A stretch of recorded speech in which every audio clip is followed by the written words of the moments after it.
Hello and welcome, welcome. I'm the Chris who plays games who forgot to put on his hat. Welcome to the stream. Welcome, welcome. It's good to have you here, Van Helsing. Happy to see everybody here tonight. Tonight we're going to be playing some Kirby's Adventure, a game that I have played on stream before, but not since 2015. So, you know, this is from the early days of the CPG channel adventures, and we're going to get back into it, and we're gonna see if we can beat it a bit faster than the 4.5 hours it took us last time, now that I have improved my skills so much. So, thank you all for being here. I hope you'll have a lovely night hanging out with me. Excuse me very much, and yeah, welcome. Happy Monday. Happy Monday. Alright, let's see what we can do here. Anyway, hello, Mark. Hello. I love Alex Steele, by the way.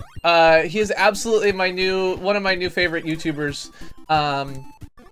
I really love You Suck at Cooking and Alex Steele. So earlier today I was watching Alex Steele's, he's got like a 5-part video on, he was making like 70 hammers or something like that. His editing is so good, and his overall approach is just fun to watch. So definitely a good call on that one. Hello James Holder and welcome to the stream. Happy Monday. I hope everyone had a happy Thanksgiving. I know I streamed on Friday, but I had kind of forgotten it was Thanksgiving, frankly, after, you know, everything else like that. I really was kind of, I mean, I was tired on Friday, and I'm tired today. So Friday I was tired because I ended up driving about 4 hours on Friday. My grandmother was in town staying with our family, her family. Her brother has a farm up in Hudson, New Hampshire, like a small, you know, family-owned farm stand. And so she was staying up with them, and so on Friday I went and drove and picked her up and brought her down to Cambridge to hang out and say hi to Jess and blah, blah, blah. But that means that I drove up to Hudson, and I actually drove to Amherst, New Hampshire to get my daughter, who was at her bio-dad's house for Thanksgiving, and then picked up my grandmother, came back down to Cambridge, hung out for a couple hours here, went out and got lunch, and then, you know, took her back to Hudson, and so in total I did like 4 hours of driving. On the plus side, it was like there's no traffic because it was the day after Thanksgiving, thankfully. But it was definitely a little bit tiring. So on Monday I was definitely not my full self, and then of course I was playing Just Cause 3, which I loved, but anytime I'm playing in a game that I don't really have a lot of experience with, I end up being a little bit more, you know, plussed than I normally would be. So, but yeah, so I hope everyone had a happy Thanksgiving. I hope you had fun with family, friends, etc. And yeah, all right, give me that back. Nope, there we go. Go ahead and turn this beam back on and smack this guy up. Get out of here. Uh-oh, you're gonna throw a bomb at me.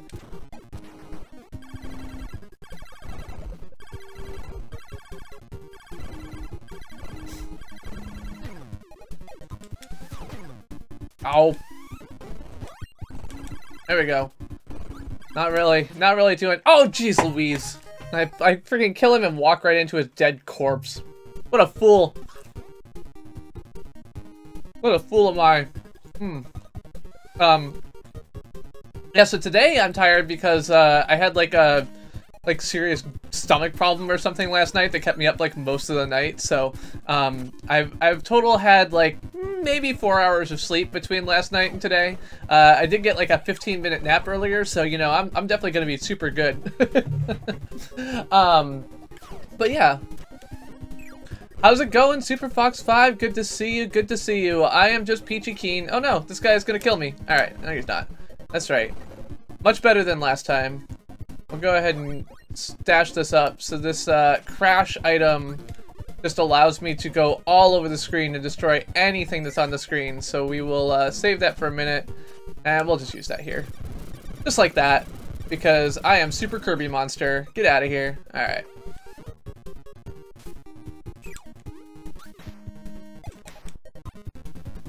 But yeah, welcome to the stream, Super Fox 5 Gaming. Good to see you, good to have you, and everybody else.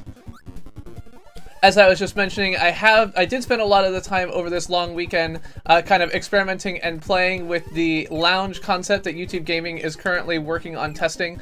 The lounges are YouTube's way of making it possible for you to watch stuff with other people here on YouTube. And so if you go to my channel while I'm not streaming, you will see at the top of my channel page a nice little link that you can click, and it will take you to a curated playlist of content curated by yours truly of all the best content there is on YouTube. Or really not all the best content, but at least some things that are fun to watch together. Hello, Matt the Dev. Hello. Good to see you. And so it's been a ton of fun to try and go out there and find stuff. Of course, watching with friends is the fun part, and so, you know, it's more fun to watch even crappy content if you're watching it with friends. You know, Mystery Science Theater 3000 is certainly a thing, but even when you're doing it with friends, you can do pretty much the same thing. So you got that going for you, which is nice. And yeah. So it's been fun to watch a bunch of stuff in that space, hanging out with, especially like Brad, Leif the Revenite, Jose, aka Ghastly Chew, have all been hanging out there a whole bunch and watching content with us, as well as Org Chaos, Proto Sam, and some others. I've found out about some. I found out about some cool channels that way. As I said, you know, Alex Steele, which was recommended by Mark, and we also had John Riggs, who does basically surgery on old NES and Super Nintendo carts. So he basically, like, you know, takes things that aren't working and tries to figure out how to fix them. So he'll, you know, resolder things, reflow solder. He'll take the you know, the ROM cartridges off of a board and put it on a different board. So use like a board that, you know, from another game that he doesn't really care about to try and repair it, and other things like that, which is pretty cool to see. Although it does tend to get a bit old, a lot of them are basically like, well, the game doesn't work, so I wiped it down with some vinegar or whatever 1-up cards are. I wiped it down with some Brasso to try and do things. You know, I tried to reflow it and that didn't really work, and so then I swapped the board. And once you do that, like, that's all 5 of the things. There's not a whole lot of variety there, but hello, Org Chaos. Welcome, welcome.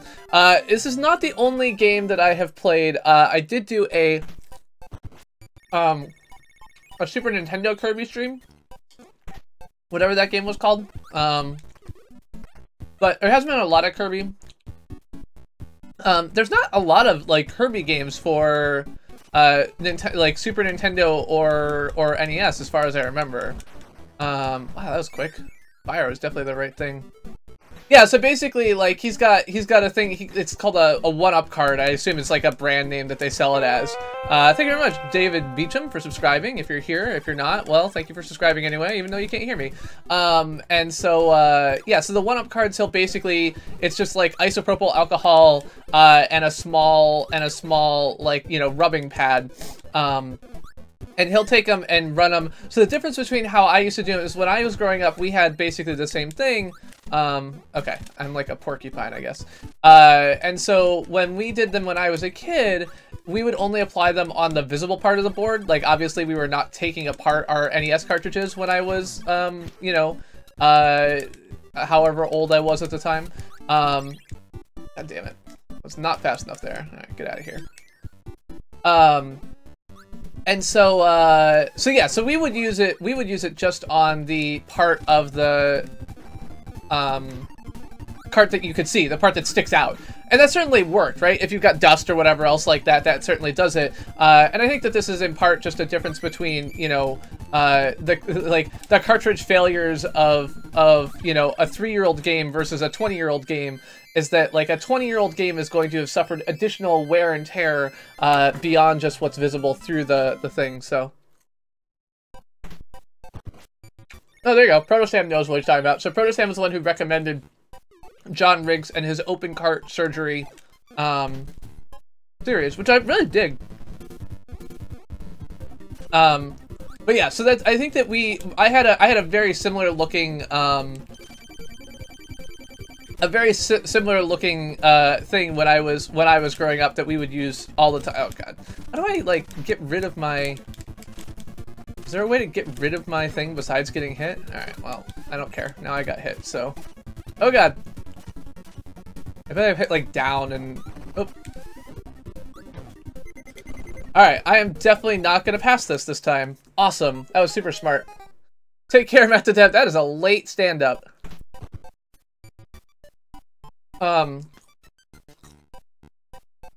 Anyway, so David, welcome to the stream.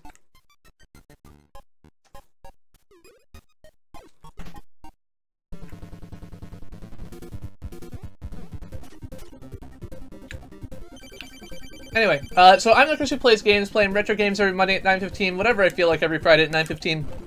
One of the things that I always try and say is that I try to be more interesting than your average AM radio host. Now, of course, your average AM radio host is not exactly known for their interesting content, so that's not really a high standard to set, but honestly, meeting that standard consistently in live streaming content while playing video games is pretty challenging in and of itself, so I don't worry about the fact that that's not perfect, so, oh my god, I ran over my toe earlier with my stupid, like, office chair, and it fucking hurts. Alright. Here we go, here we go. We got one level down. I didn't go and do the crane machine or anything, but I never really did any good with those anyway, so. So one of the things I was watching recently was, you know, how basically crane machines, you basically just program them how impossible you want them to be. There's literally like instructions in the manual that's like, okay, set this here for how often you want people to get prizes and what you want your like total payout to be or whatever else like that. So the fact that the crane machine always feels like it drops the item just as you lift it, that's not a you know, coincidence. That's not just you're not good at it. That's the actual design of the thing. Even though it's designed to look like you're about to win but not actually let you. So you know, something like only one time out of 50 will the crane not do a little extended thing where as you're lifting the crane up, it drops the well, that did not go well for me. And so that was surprising to me. I had not realized like the extent to, I mean, of course it makes sense that just like carnival games, these are the type of thing that you know, they just do whatever it takes to make money, but I had not realized how, you know, broken they are from that perspective, so. Oh man, I made it to 2 but not 1. I'm really just not good at this.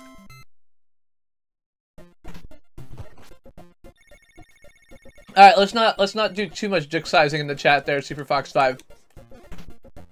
I love people who are like, ah, oh, I know more than you, or I know less than you, or whatever. It's like, you know what? We're all just here to have a good time. We're gonna hang out. We're gonna watch some Kirby, etc. Right? You know.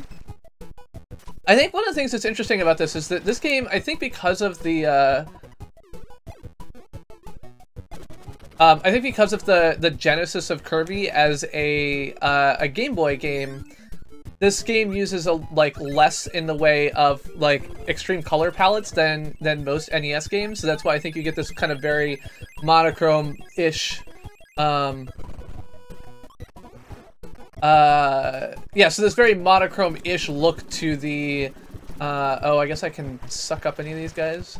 So here's the thing: how do I drop my tornado? Is that a thing I can do? Down doesn't do it. Up doesn't do it. Select or something, maybe? Nope. There we go. Okay.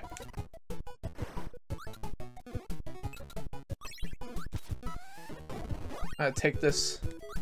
Thanks, no, let's go SuperFox5.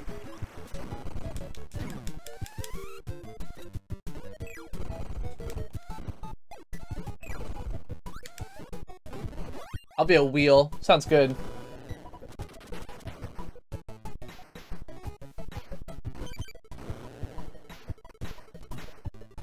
Well, that was a good way to beat that level. That was the speedy way.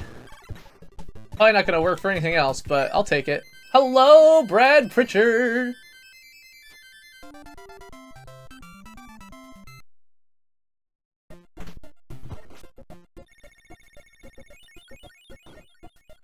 Alright, let's go ahead and try this claw machine and see what the win percentage here. I'm not gonna get that big Kirby.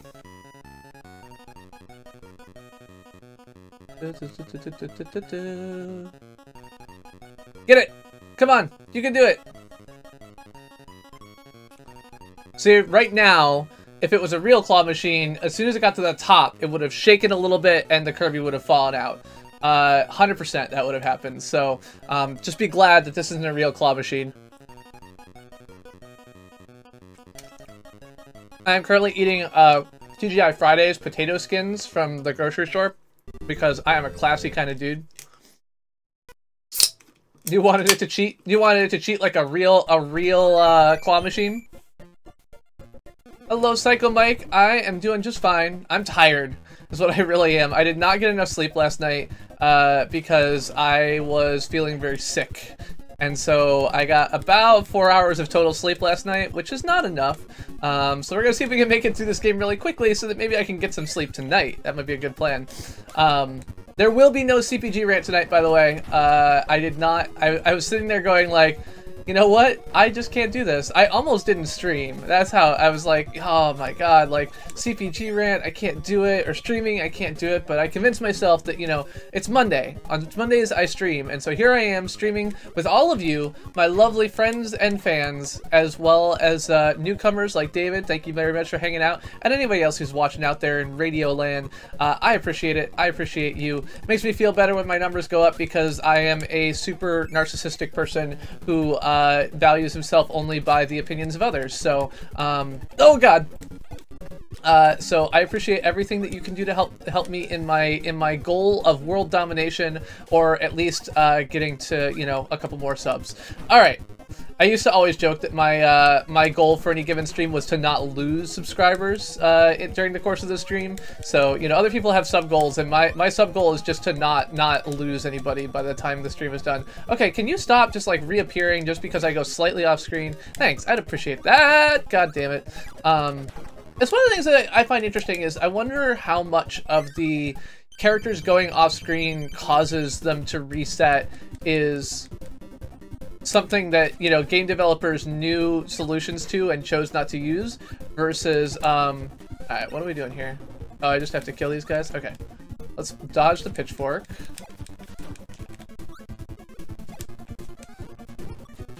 Oh, damn it.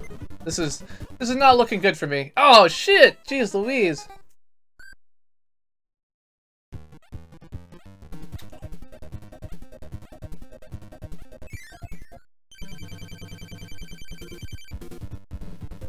And most of my experience with Meta Knight comes from, of course, Super Smash Brothers.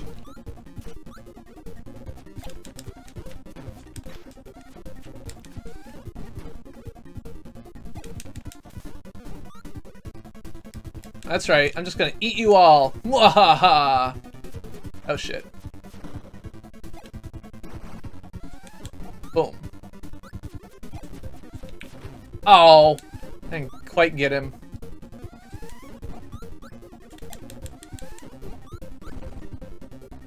Alright, is that it? Do I think, is Meta Knight a top tier character in Smash? I don't think so. I think Meta Knight would not be considered a competitive character. I know that they have lists of these things that I don't know very well, but oh, so close. So close. I saw it.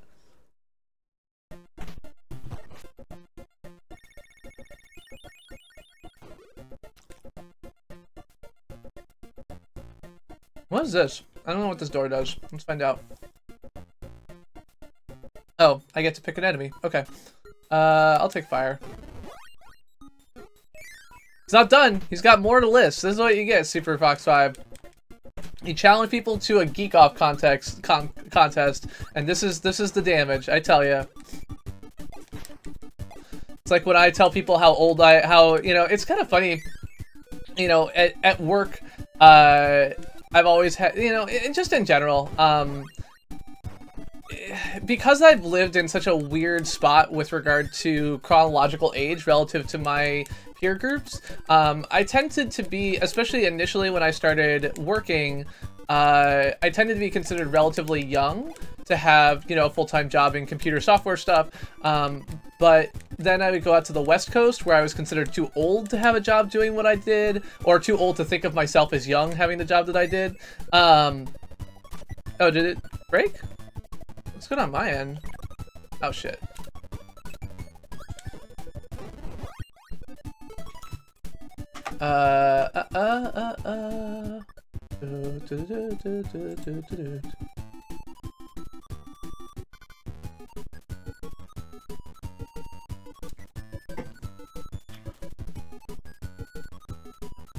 Alright, well, I seem like I'm still fine, so I don't know what's broken, but looks good here. Hello, Mr. 32. Alright, oh god. Oh, I can't just swallow that guy. Fire time it is. Wah! I definitely like fire for these bosses. It definitely feels like it works pretty well. I don't need to do that because I like my fire. Thank you very much. Cool.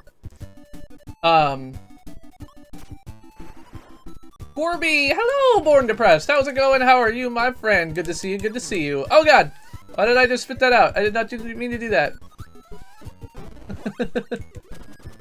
Ah, all right. Extra life. Cool. I like extra lives. Especially because I only have like 6, and that's probably not going to be enough. Does this game have continues? I never remember that. I should check these things before I start playing a game so I know if I have to play super conservative or not, but, you know, that sounds hard. Much easier to just, you know, play it fast and loose.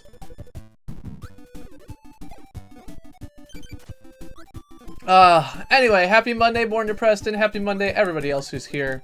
Oh yeah, Mr. 32, that's the other person who came in. Thank you very much for being here. I appreciate it. I appreciate you. So one of the interesting things, oh yeah, so as when I started out in software development, working in Cambridge, I was one of the youngest people at the company I was working for, and so this would be like regularly a point of, you know, contention or amusement or whatever else like that. And it was also the case that, but when I went out to California, at one point, so I had business cards, and my business cards said, Boy Genius on them. That was the title that I had. And I went out to California, and I went to an event at Google, hosted by Google. And I didn't work at Google at the time, obviously. And I, you know, met the director of open source projects, who at the time was Leslie Hawthorne, a lovely, lovely lady, who I'm kind of sad that she left before I started at Google because I would have loved to work with her some more. You know, she took a look at my business card, and she kind of took a look at me. She took a look at my business card, and she took a look at me, and she says, "How old are you?" I said, I'm 22. She looked at me and she said, "You're too old to be a boy genius." And it was like, oh, well, okay, thanks then. But in thinking about it, I realized that she was actually right. For the context in which she worked and the Silicon Valley, you know, environment that she was part of, I was actually too old to be a boy genius at the time. Like 22, 23 is the normal age out there for people to be, you know, working as software developers in these companies, because, you know, the Silicon Valley, you know, startup environment, you know, at the time and now and whatever was very heavily dominated by people who were much younger than that. People who dropped out of school to start their startups and make their first, you know, bajillion dollars. And so for her to say that was a little bit frustrating to me, but I realized that in her experience, she was actually right. I do think that I would feel a little bit more problematic if someone were to say that to me these days. It just doesn't feel like something you should say, but I don't know. I do sometimes make fun of my coworkers for being super young, which is also not really appropriate. So I probably have no room to talk there. So hello, Matus.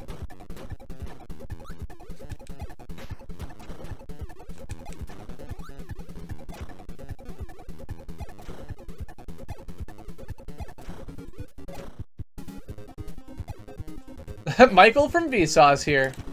No, it's actually not Michael from Vsauce. It's, hey Vsauce, Michael here. So I'm a little bit confused in the whole Vsauce environment. Like, am I Vsauce? Is the camera Vsauce? Is Michael Vsauce? Because I'm really finding myself confuzzled by the entire experience. Like, as to what is Vsauce. Because he's always like, hey Vsauce, Michael here, and maybe he's just talking to his channel, which I understand that. Like, I have conversations with my channel too, but I don't know. Alright, I guess I'm doing some good things here. What does this thing do? The star will take me to another stage. I don't want to go to another stage. I'm just gonna go back out here.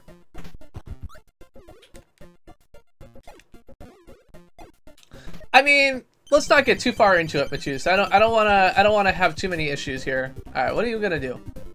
You gonna, like, paint me some things? Oh, that was useless. Yeah, paint over there now. Alright, paint me something I can spit at you. A toupee. Aha! Yes, that seems great. Everyone needs toupees.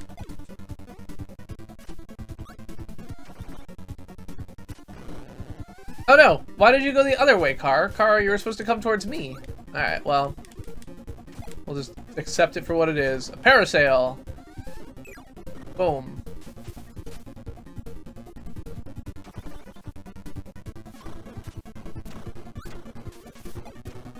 Super Fox 5, I think Vsauce is meant to be the name of his community, I agree. It's just odd that the name of... Oh, shoot. That was dumb. It's just odd that the name of his channel is what he chose for the name of his community. Like, that's a bit inconsistent with the general trend. But I do think you're right, that that's what he means. It's like, hey, Vsauce. And when he says, hey, Vsauce, he means, hey people who watch Vsauce. Oh, what? No, you don't get to just bounce off a wall like that. What do you think you are? Some kind of wall bouncing ninja?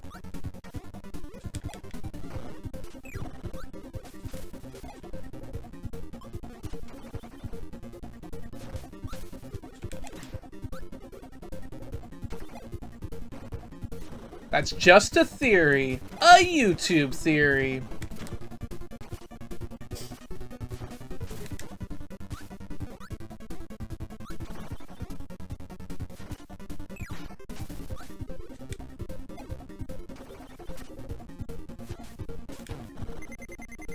Alright, this is a bad thing.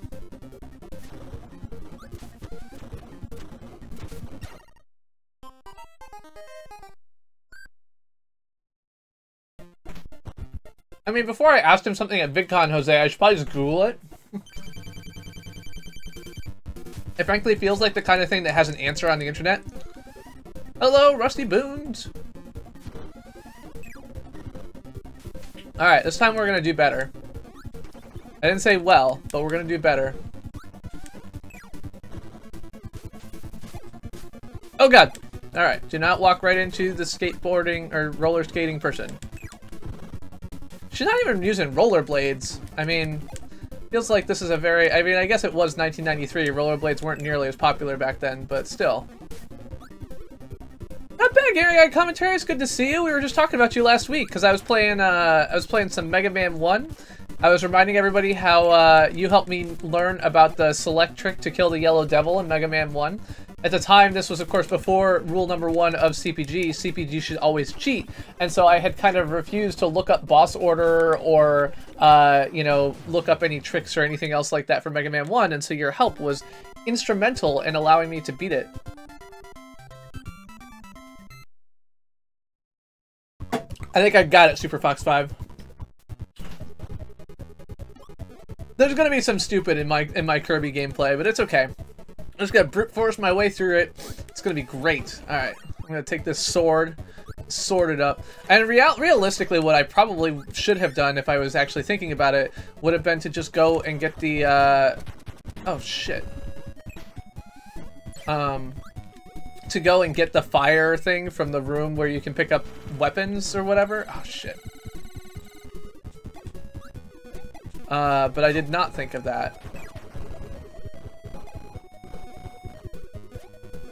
Yeah, David Beecham, this was a mistake on my part. It is a lesson that I have since learned, especially when streaming, right? And so like I can understand not wanting to use a walkthrough or other things like that if you're just playing on your own and you have all day to work it out, or you want to try and do it with just a Mega Buster or whatever else like that. But for a very first like initial streaming experience, attempting to not look up the boss orders for Mega Man bosses was absolutely dumb. It was just not a good idea on my part. I feel like this one has like a limited number of times I can use it. Yeah, I forgot about that.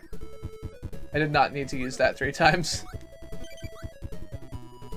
I just like what it does, but I forgot that it has limited uses, in which case, you know, there's better ways to handle that situation.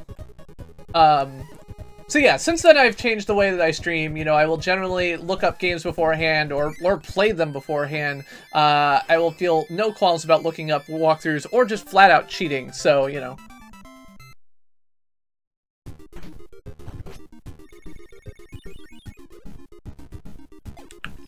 Alright.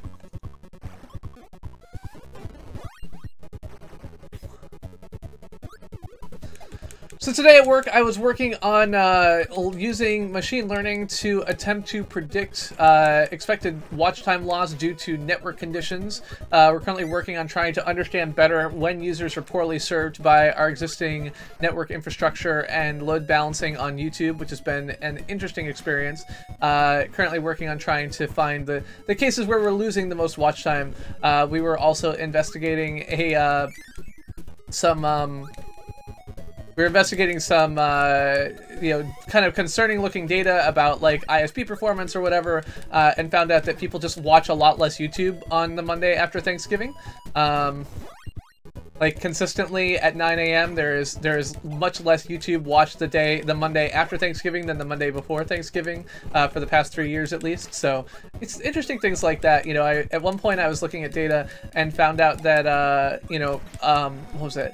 Oh yeah, that's right. I could find snow days in a given state. You know, if a state basically had a statewide snow day, I was able to find that by looking at the data.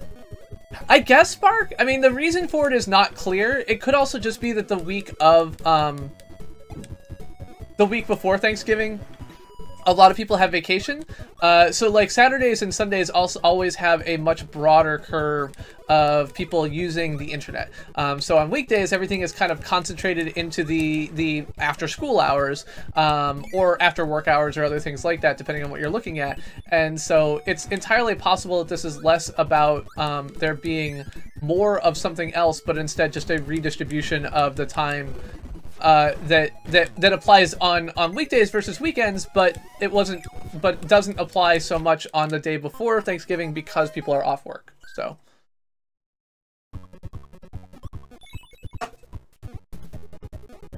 I don't know. Oh, there's bombs. Okay.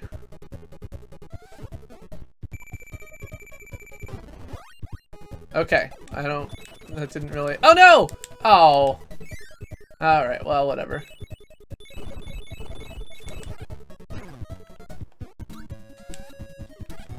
Ah! Get off me! No! Oh, that was not a good plan.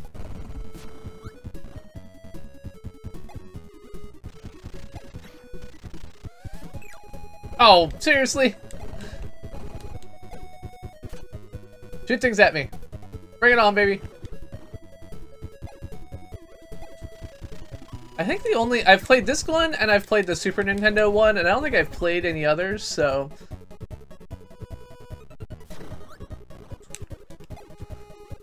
But yeah, David, this is one of the things that I learned early on in my streaming history, which was definitely always use a walkthrough, or at least don't feel guilty for it. It just doesn't make sense. It's a silly thing, right? And so, you know, this is kind of in line with my my general approach of using an emulator, of not being afraid to use save states, not being afraid to do anything else like that. Basically comes down to it doesn't make sense for me, especially as an entertainment product, to kind of think about these things as a form of pure anything. It's not a form of pure anything. It's a form of entertainment, and so I shouldn't necessarily feel pure holistic or like I'm, you know, abandoning the rights of purity or something like that. It's not a sensible thing for me to do for my content. Now, there's a lot of people who do speedrunning and other things like that of various games in the NES culture. Especially Twitch has a big, you know, speedrunning community. It's just not what I'm looking for when I'm creating, you know, gaming content. For me, it's more about hanging out and seeing the game and you know, trying things out and playing and having a good time. And that doesn't align as well with the like, oh my gosh, everything must be exactly this way or that way or anything else like that. Oh, that's nice. Glad I got that.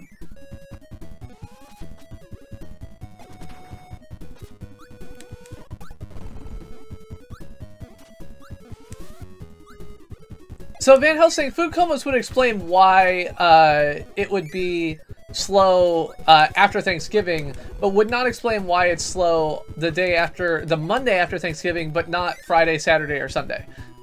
So I think there may be more to it than just food comas. Never seen Kirby, LJ. Wow. Excuse me.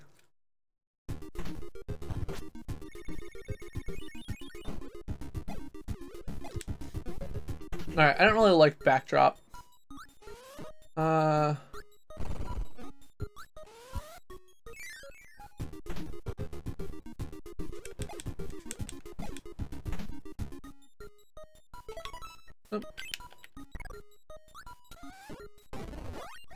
Oh, damn it.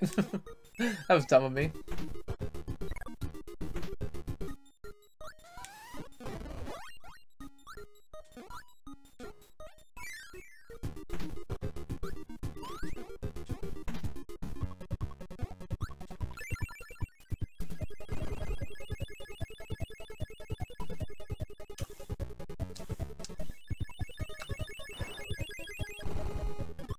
Mark, you're saying when you can just go to Amazon and order anything and you don't have to worry about paying for it or anything else like that, including filling out forms, it actually causes you to buy more things? That's shocking. I'm sure that this is revolutionized the way that people think about purchasing online. Now, I feel the same way. It's actually for expense reporting at Google, we don't have to do, like, for anything less than 75 bucks on business trips, we just don't have to expense it at all, or we don't have to do it. We just, like, as long as it's on your G card, you just go in and pretty much, like, you're like, check the box and they're like, hey, I want you to pay for this, and it's like, okay, done, which is definitely nice. I mean, not nearly as nice as you don't even have to deal with it, but it's definitely a huge improvement over previous experiences where filling out expense reports when I was at Nokia was, okay, first you fill this out, and then you take the receipts, grab that,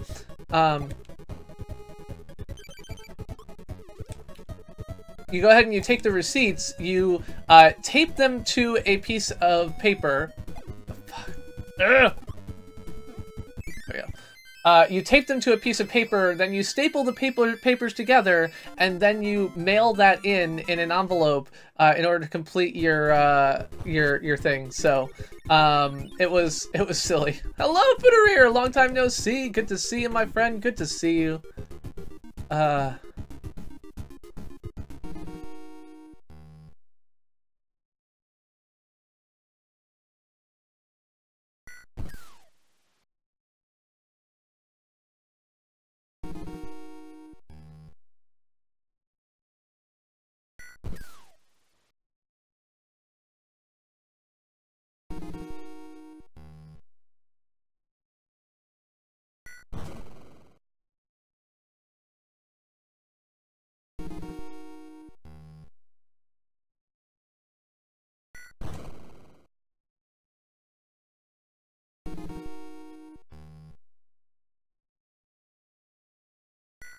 Oh, we got me. Got me. Take care, Lave. Got an extra life, though.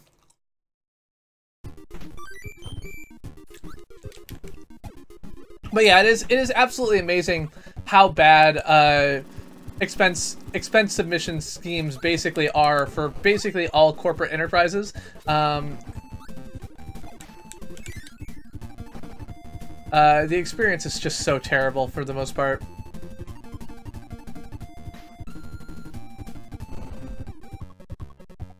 So it's not just me, Gamer Guide commentaries. I had to do something different.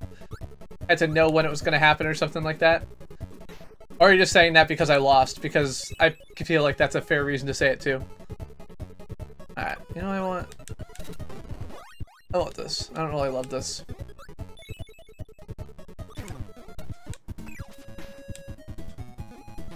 Ow! Alright, well, screw it.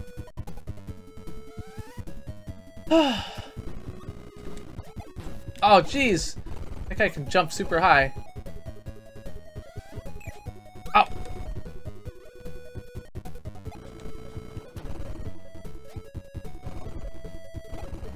Gotcha.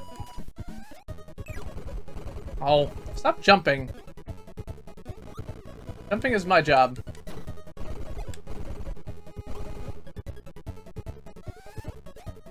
One, two, three, boom.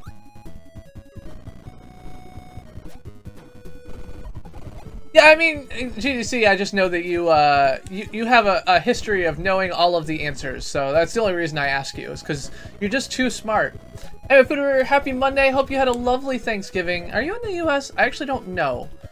I think you are, but it might be Canada too, in which case, you know, this isn't the real Thanksgiving for you, so. Alright, now I've got a hammer. I like hammers. Hammers feel like a good thing. You got the Hammer Brothers, you got the Hammer something else's. I don't know, I feel like there's more hammer things in the world. Ice climbers have hammers, maybe? Let's go, let's go, let's go! Oh! Man. One of these days. One of these days.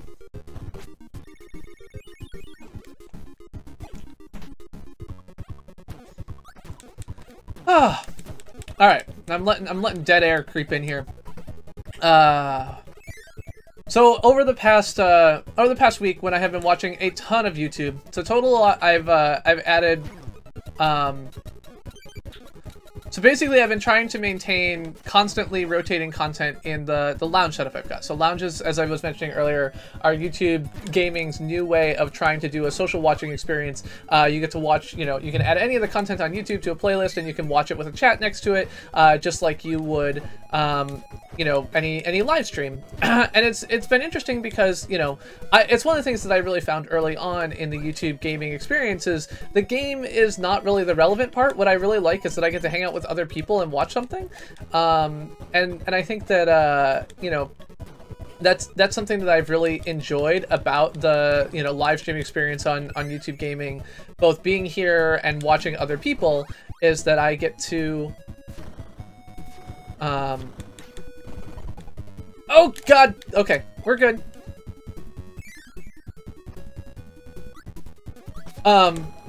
But so one of the cool things is that I've been able to watch all these. I've just been kind of adding, you know, trying to add a mix of different content creators. Some of them are big names, some of them are medium-sized names, and some of them are people who I've never heard before. And I'll just add some, you know, I'll search for a topic and add a video from someone who I've never heard of or seen anything from, and try and get them in the mix and say, okay, what's going on now?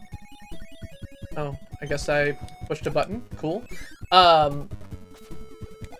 But it's interesting because there's a lot that I can learn from that at all levels of it, right? And so there are channels with 500,000 subscribers who I routinely am like, you know, I see exactly what you're doing wrong and that makes me like this video less. The things that I like, I'm routinely getting used to what I like, as I really, you know, if you're going to do some tutorial content or demonstration content, I really want to have a, you know, I want to have a hey guys first, which I know is stupid because I hate the phrase hey guys, but I really like when people kind of do an establishing shot of what is this video going to be about. It kind of allows me to set my expectations and get things kind of ready in my mind, and I found that to be interesting. I have definitely also found myself to, you know, have opinions on presentation and style and audio and other things like that, and it's interesting how even minor screw-ups in areas like that can be really frustrating. Okay.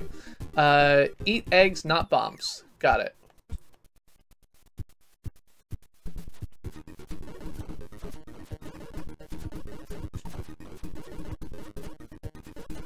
Ow! Well, that did not go so well. I tried. Hello, Starfish Man 101! I mean, I think the thing is that Kirby was late in the early NES days, and I think that probably impacts a little bit his, uh-oh. I don't know what's going on here, but it doesn't seem good. Okay, we've got a sun. Oh, we got a sun and a moon. Okay. So there's like two enemies. Oh, God. Oh, no! I destroyed my star! Okay, and I can't suck up the sun or the moon. And now the sun's gonna shoot at me. Oh, now it's the sun's turn. Alright, sun. What do you got going on here? Oh, that didn't work well.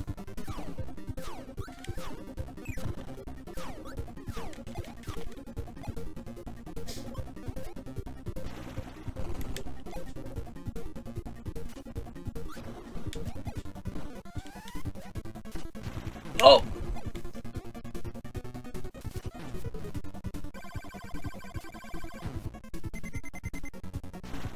Ah!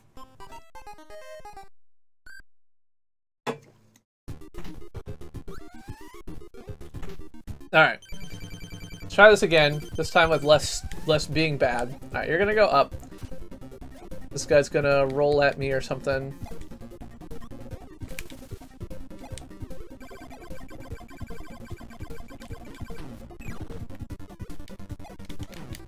Ah.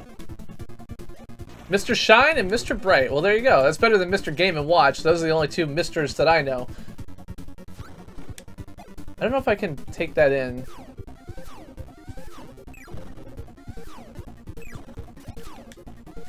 Oof. Wrong direction. Hello, a wall! Well, that was okay. Wasn't ideal, but... Alright. Drop some stars. Okay, one more here on Mr. Bright, I'm assuming. Or no, Shine. I would assume that Shine is the moon. Given the choice.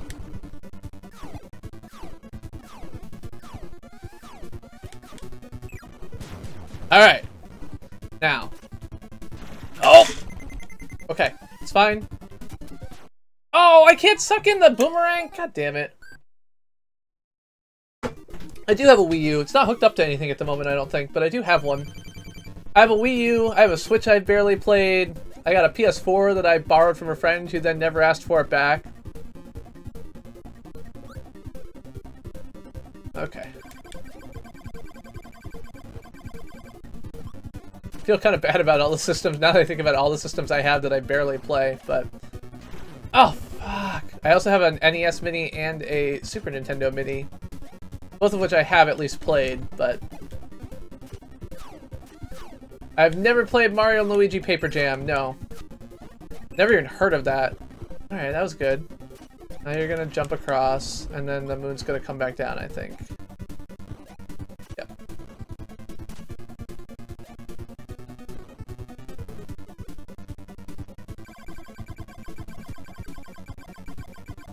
Hey, you're standing right where I want to be, bud.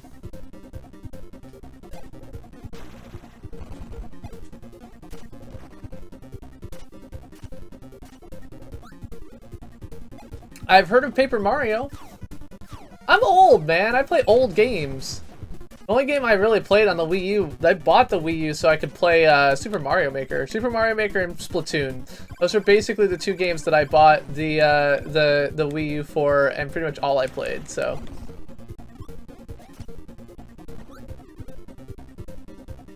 Super Mario Brothers RPG, I feel like that's a game that Mrs. CPG was a really big fan of. That's the one where you have like the kind of standard RPG-ish interface, and you have to like push the A button at the right time to make Mario do double damage on his jumps and whatever. That's one I definitely know. Alright, come on. Oh, jeez Louise. Oh! Fuck. Oh! No!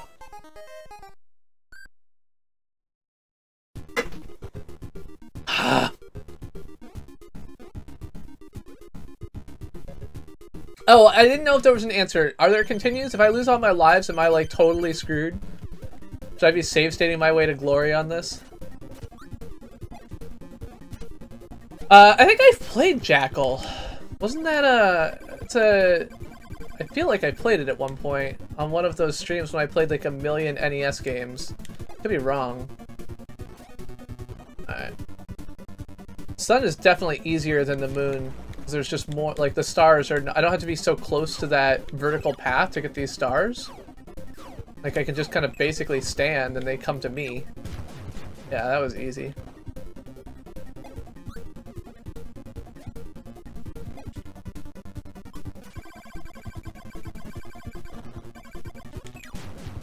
Alright, there we go. Good job. Boom. Alright, let's finish off the last of my potato skins here.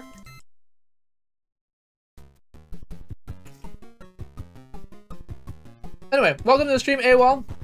I forgot to mention that AWOL has also been hanging out in the lounge a lot and has made some meaningful suggestions for people to add to the rotations. We've been watching some AVE, which is a fun channel from a guy who takes apart kind of, especially machine tools and other things like that. So the types of things you'd have in a machine shop, tends to take them apart, but also, you know, commercial stand mixers and things like that to look at what's on the guts inside. With the exception of, amusingly, the Juicero, I don't think I've ever seen him take something apart and not complain about some part of it. I think it's actually part of his shtick that he just wants to always find something to complain that it's too cheap or, you know, made in China garbage or whatever else like that. But when he took apart the juicer from Juicero, what he found was that they had not only not skimped on any parts, they had gone way overboard on pretty much every part. So when he was tearing it apart, one of the things about the Juicero was that the machine itself cost like $700, and then you're supposed to buy a subscription service for juice for like, you know, $50 a week or something like that. And the problem is that, like, you know, the machine is supposed to be cheap so that then you can sell the subscription service to the juice at you know, and that's where you make all your money. Like that's kind of the way that things like that are supposed to work in this kind of weird startup-y interface where everything is the, you know, Juicero for your coffee or whatever, the Keurig and so on. Like, the Keurig machines themselves are not all that pricey. Instead, it's the stupid, like, K-Cups that they make all of the money on. Well, that doesn't feel like a very useful ability. You wake up now? Okay. Don't use that one.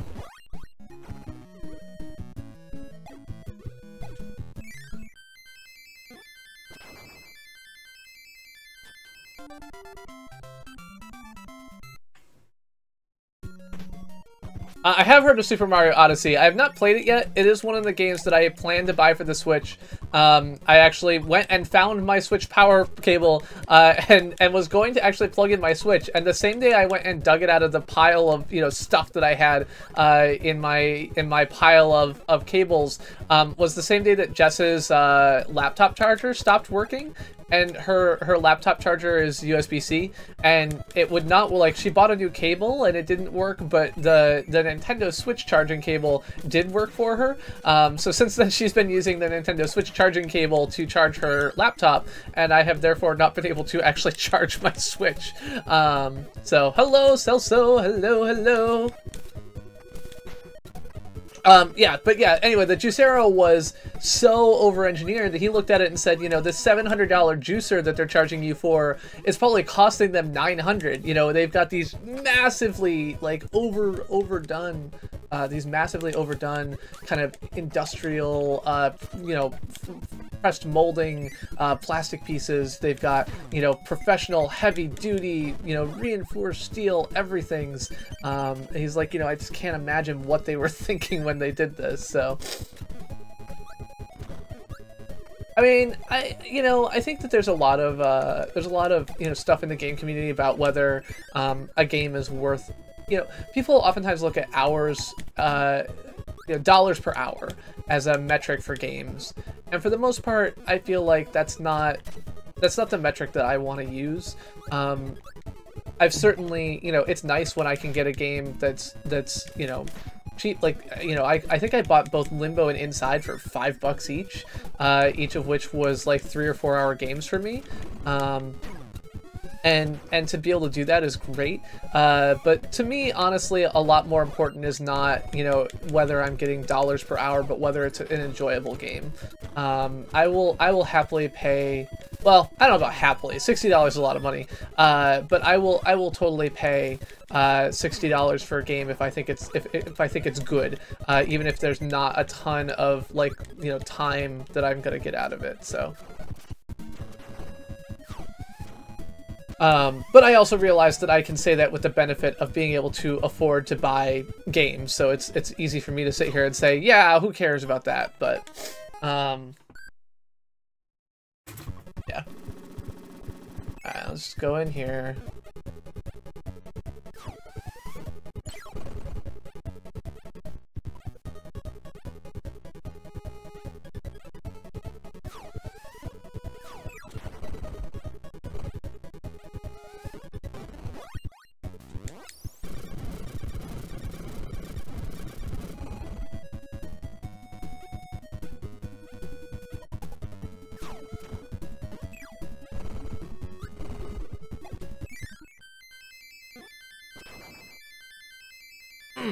Man, I don't know. Somehow I gotta time that better. Game is not too easy for me, Brad. I've only got 1 life left. And I don't think anyone's confirmed whether this game has continues or not, so...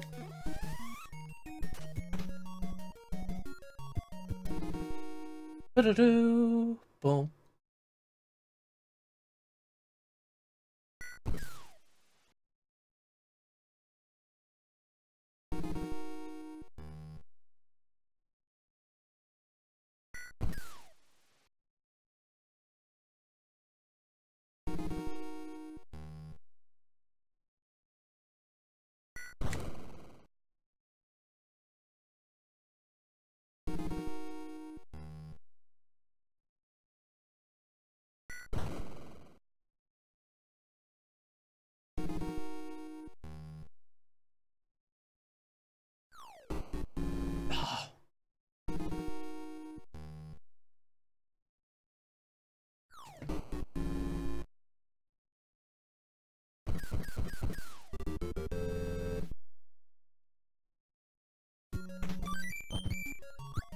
I mean, I think the fact that there's a new Bubsy game at all maybe is the problem there. Unlimited continues. Excellent. Thanks, David. You probably already answered this like 3 times and I just missed it, so if so, I totally apologize. I'm gonna go in this cannon and see where this takes me. I don't think it's gonna be anywhere good because being shot out of a cannon when you don't know where you're gonna go doesn't ever seem like a good plan, but hey, it worked. I'll take it. I'll take it. Just gonna fly along here at the top. No problem. All's well. I'm probably gonna find out that the exit to this level is like it's like just to the right of where you enter, but 4 levels down or something like that.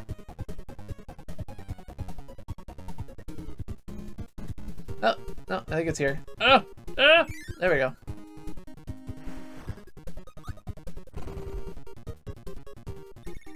Alright, I unlocked that. Cool. Oh crap, but that was not the door I actually needed. Awesome. Yeah, as expected, that was a mistake. Trying to cheat my way through worked about as well as could be expected. What? I didn't even get... That's not... I just concur. Sirs. But yeah, so some things I remember from the Juice era were like the steel that they used for the actual press was, you know, probably like 3 times as thick as it needed to be. They had these like super heavy duty motors, which I get that there's, you know, to some extent they were juicing things. Of course, they were juicing already squeezed juices, which I guess kind of limits how much force I thought they needed. But that was kind of totally overdone. But I think the biggest thing was just the level of like the level of heavy-duty injection molded plastic that they had was something that he considered to be particularly egregious. That it had clearly required, you know, custom injection molds done. It had clearly required a ton of work to be done to make all this work. So I have not heard of the new Kirby game coming out in 2014, but I haven't really heard of anything. So.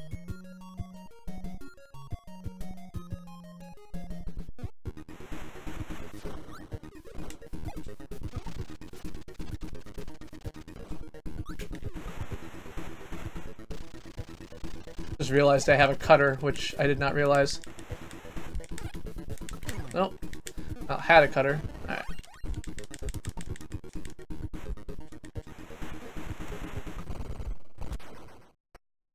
Tomato.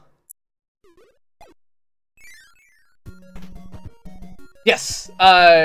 And I think that they're like, it's totally reasonable to do that for, you know, the earliest stage of your deployment. But it's like at the point where you have lowered the price of your juicer and are still selling them at, you know, so they initially sold them at $700 and they weren't selling enough, and so the company went ahead and lowered the price to $400. At the point where you've lowered the price because you can't afford to sell them at a price, you really kind of have a responsibility to try and do something a little bit better, I think. So I've played the SNES Kirby game, and I've played this Kirby game, and I think that might be it. Kirby Superstar, I think, is the SNES one that I played. And other than that, I got pretty much nothing, so...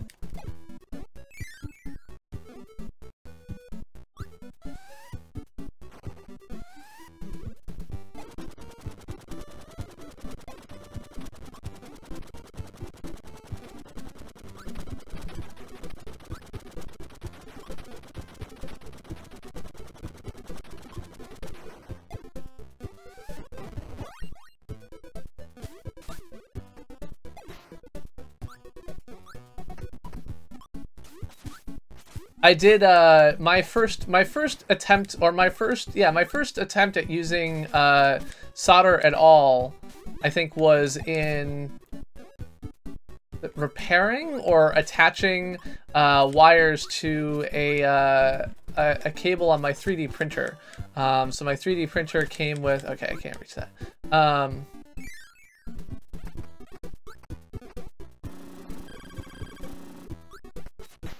I think I'll just stick with my sword.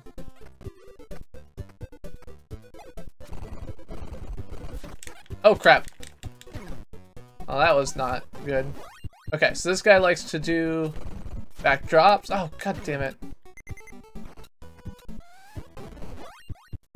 Let's just stay away from him while he does his thing.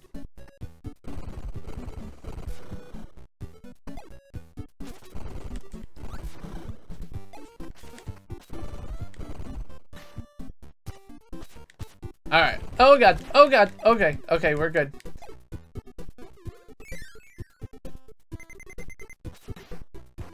Yeah, absolutely, Org. But yeah, so I had to solder together my my heated bed on my 3D printer. I don't remember if I attached it initially or if it came attached, but either way, it was, I lost one of the wires, and so it wouldn't actually heat up all the way. And so I had to go and I bought a soldering iron, and I put it all back together and everything else like that. So that was my first experience with doing any kind of soldering, and I burned myself, of course, because that's what you do. I also bought like a super cheap soldering iron, which was a mistake. Like, soldering irons are not the kind of thing where you should skimp. Just buy a good one, because a cheap soldering iron is going to have shitty heat protection, and so I literally at one point, not at the first time, but later on, I ended up like not quite burning myself, but coming close just from touching the handle part of the soldering iron because the heat leakage was so bad. So.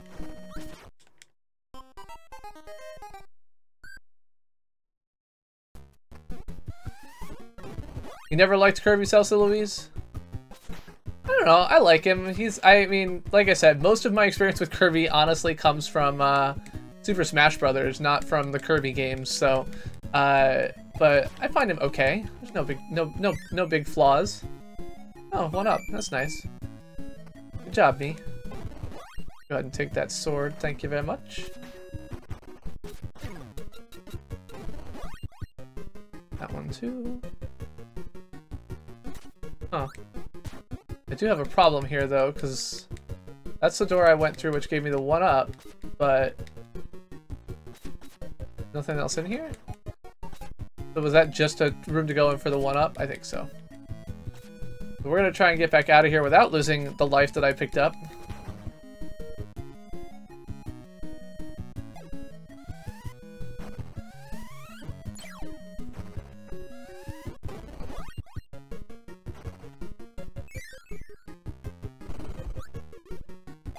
Oh, seems more like what I want.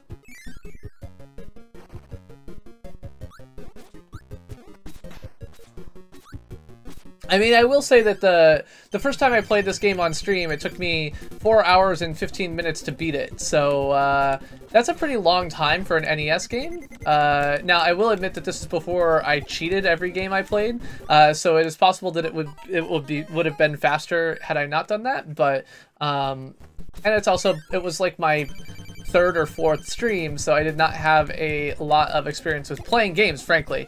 When I started my live streams, back in 2015, I had basically played very few video games for many years, and so it would not surprise me to learn that that's just a case where, did you know that if you haven't played video games for a long time, you're not going to be very good at playing video games?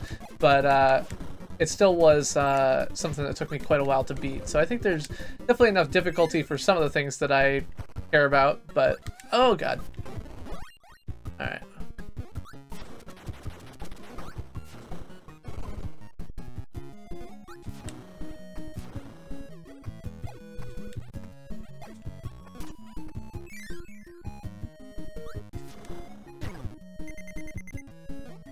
I mean, I still remember the Super Mario Brothers 3 cartoons, so you know, I definitely know the pain of a crappy TV show based on a video game spin-off.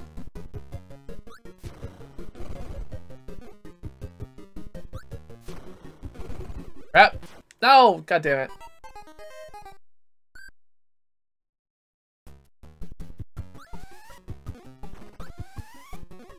Yeah, I mean, we got an NES when I was 4, and so that was in '88.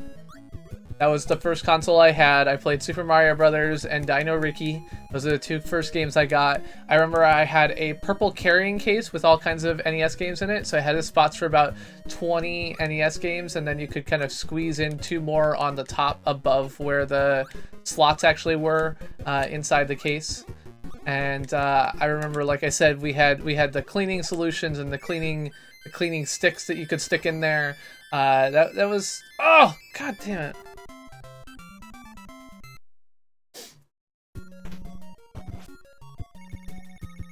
I'm 4 years older than you. Yeah, so I'm 33 years of age, born in 1984. My brothers are 2 years younger than me and 4 years younger than me. What? How come I can't? What? Come on. I'm the curbster. I'm supposed to be able to suck up anything. Get up here. There we go. Oh, nothing. Well, that was super helpful. Jeez Louise. Jeez Louise. No. Yeah, so the color palette on the NES, so yeah, I was talking about this a little bit earlier. I think that the color palette in Kirby was so limited because it basically started out as being kind of a port of the Game Boy game. Now, of course, many people will say, but the Game Boy game was black and white. And you're not wrong. Game Boys were black and white, but I guess the, you know, but they were really a multicolor monochrome. And so a lot of games that were like designed, this is part of the reason why the Game Boy Color, I think, could add support for original NES games that were color, was in part because they were able to kind of add some extra information into the color tables in the games that kind of said, here's what the colors would be if this had colors. And so even games that were made before the Game Boy Color came out or anything else like that could have some color information included in them. And so it seems like to be sucked up. I'll take whatever I want. Whoa. Oh, okay. Well, that was dumb. Damn it, damn it, damn it.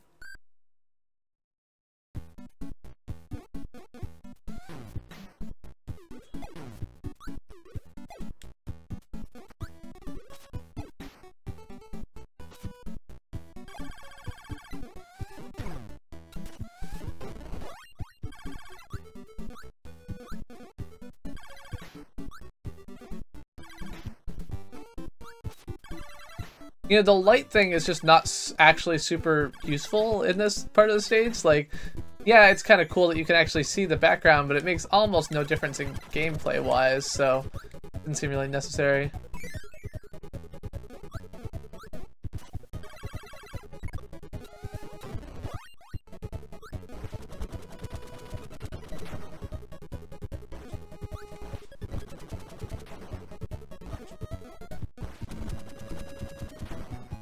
Ow. Damn it. So close.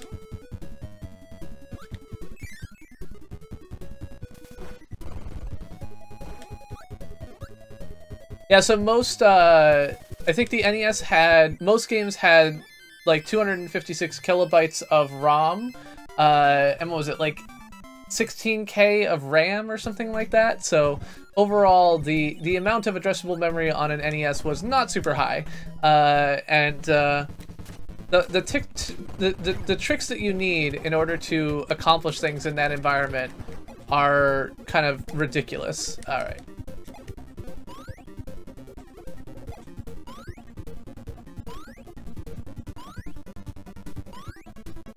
So we've talked a little bit about some of the tricks that they've done to squeeze things in, but and certainly there were some games that had additional mappers that allowed you to do things with them. But the 8-bit era of video games was interesting in a lot of ways.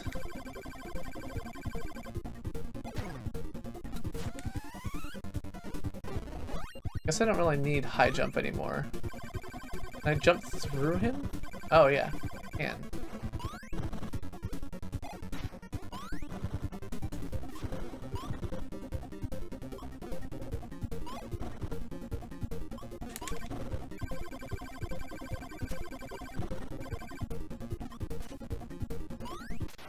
That was super useful. Good job.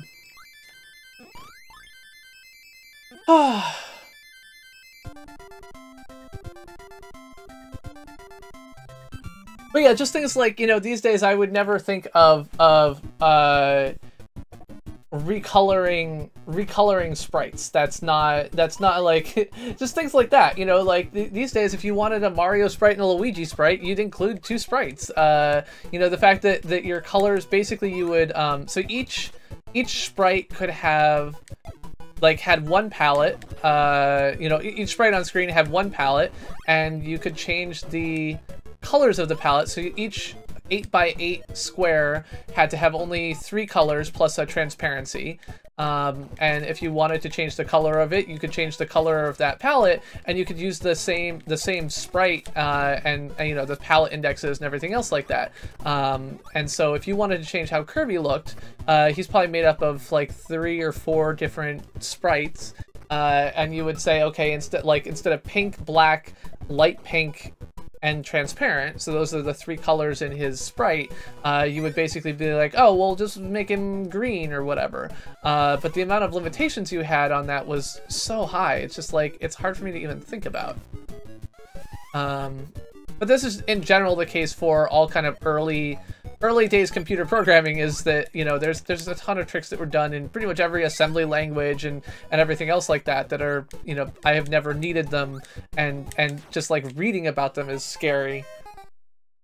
The idea that you would have to do that just doesn't work well for me. So all right, I will continue. Seems like a worthwhile thing to do. Let's do this. I'm gonna wander our way into the yogurt yard.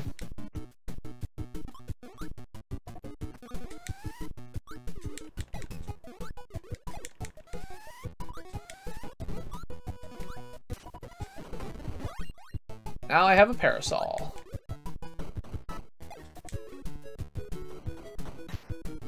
Oh no! Oh, okay. I don't know what the hell just happened, but whatever. I do kind of wonder why Kirby never got some of the same love as Mario did. It does seem kind of interesting because Kirby's another 2D character. It's not like there's anything that was kind of limiting his success in that way. So I wonder why Nintendo decided that the Mario characters was better than Kirby, or why anything else really.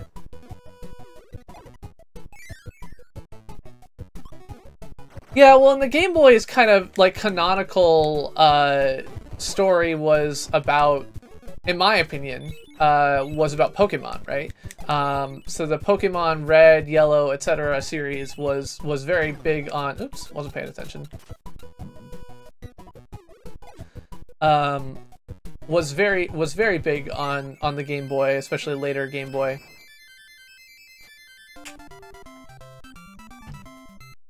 Is Kracko the name of the high jump character, David?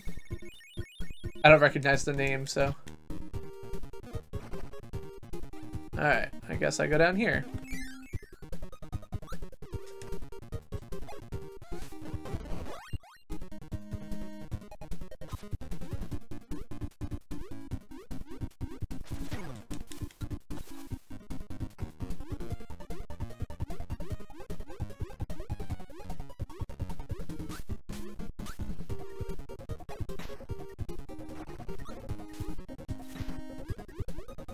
Oh, Krakow was actually the name of the enemy I was fighting, I bet, now that I think about it. I didn't notice him destroy the clouds, but I believe you. Alright. Oh no! No, no, no, no. Why? Why? Oh. Leave me alone.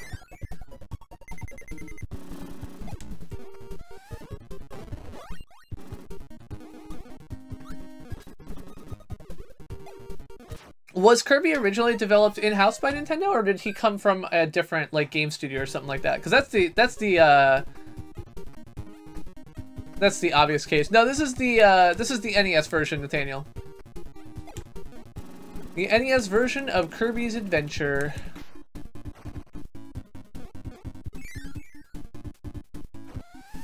Ah! Why did I think that was gonna work well? Yep, I am using Nestopia on a PC.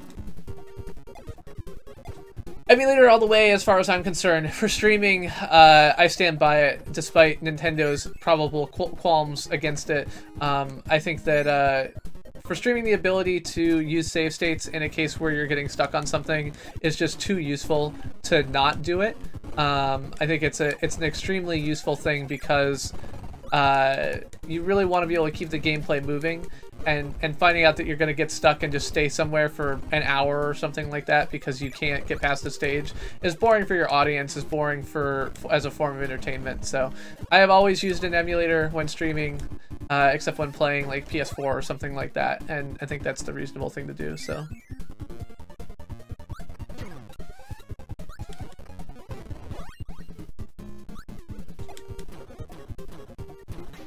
I'm glad you're enjoying it, LJ.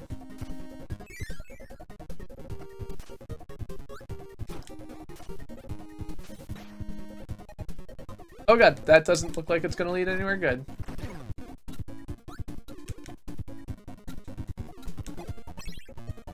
I really wanted that hammer too.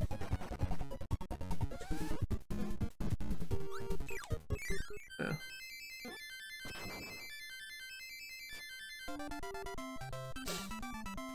Yeah, so I don't really know. I don't know what the motivation or reason that, you know, Kirby never got the love. There's a chicken down here. Let's see what we can do here. Alright. See if we can get some eggs.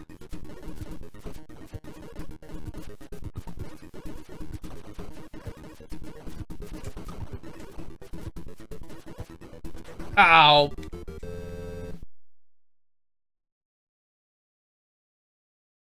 Yeah, or Chaos. There was a Kirby SNES game. So the Kirby SNES game was called Kirby Superstar. I have streamed it. It was decent. But I think that, you know, Kirby has never had the love in the Nintendo community that Mario has, I think, is a totally fair statement. If you get all the way to the top, Nathaniel, you get an extra life. So you get, well, I think there was more than one for SNES, but I'm not positive. I trust the Kirby aficionados in the stream, like SuperFox5 and David, to correct me on that front. David went through the list of all of the Kirby games earlier, and there were a lot more than I could remember while playing the game at the same time, so... Do not treat my word as golden. It is not. Oh god. I was gonna say that's not gonna work well. Those spikes. I wasn't sure if the wheel would just roll over the spikes, but it turns out that the answer is nope. I could not.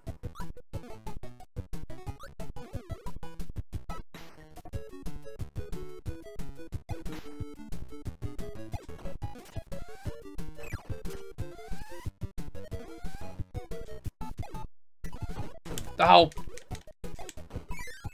I have a better way to do that than what I did, but...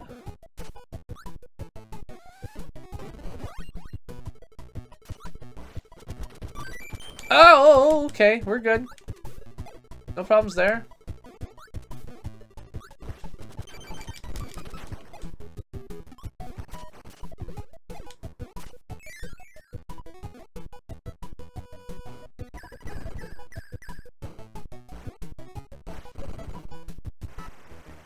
Aha! I'm a rock! This doesn't do me a lot of good for attacking, but I can just sit here and wait you out. Damn it. Why did I switch back to that? I don't really like that.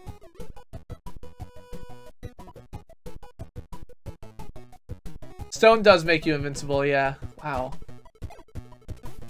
Alright, let's go ahead and grab this. I took a lot of hits on those spiky spikes. But you can't move. Yeah. I mean, it's really useful if you've got enemies below you because you can drop down on them, but that's it. It's not the most useful move ever for sure.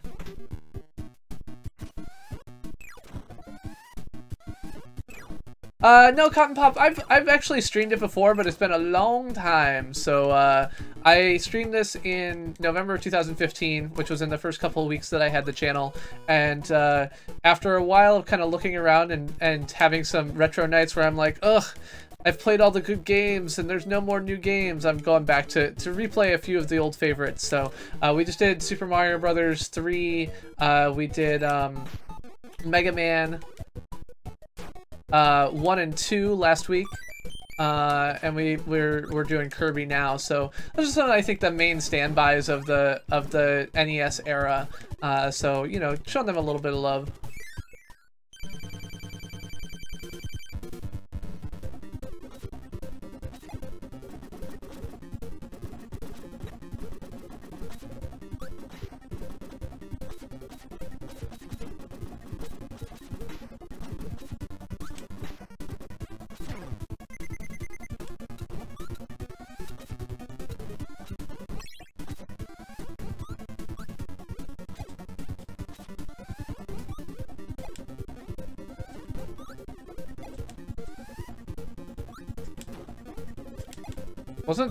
Wasn't Yoshi's Island called Super Mario World 2? Yoshi's Island? Am I misremembering that? Yes, I know I don't have very much life left. That's because I took a lot of hits. I'm not dumb. Oh god. I mean, I am. I'm not dumb. I'm just a bad player. Yeah, Yoshi's Island is definitely a Mario game. Not just Mario in it. It's like Baby Mario is the main character.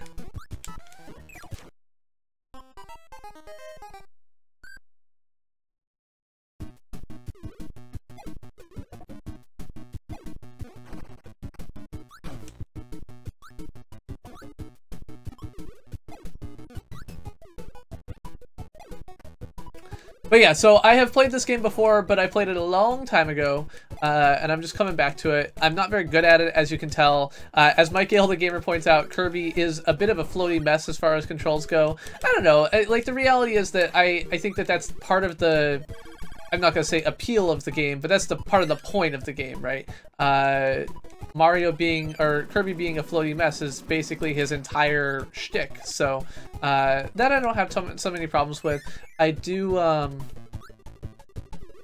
sympathize with an opinion with the idea that this is, you know, making the game difficult in a way that was not necessarily intended, but. All right. Ah!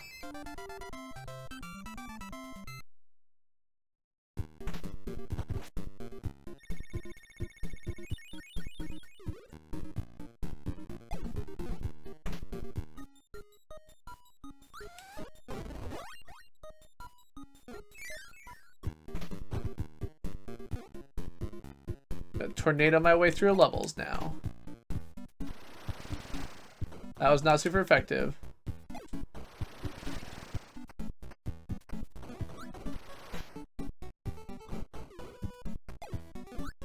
Oh yeah, so I was wondering earlier, like, you know, a lot of games, so Mega Man especially, and a little bit in Kirby, well actually no, as well as in Kirby, when characters go off screen, they reset. And I've always wondered, when game developers do that, do they know they're doing that and that's like a design decision and intentional choice, or is that like we just don't have the, you know, the bits that we need to do anything different?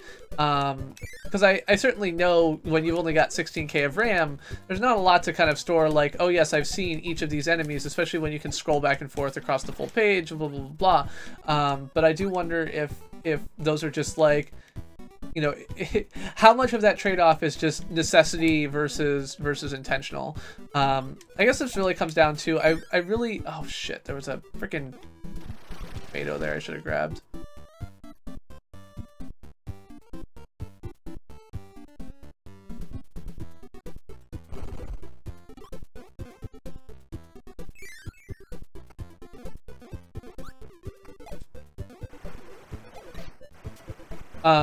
But I mean, it's really interesting for me to look at all of the tricks that they use to get things done, but also to think about, you know, like, what was the development process like? Because it was obviously like a, wow. That was super effective.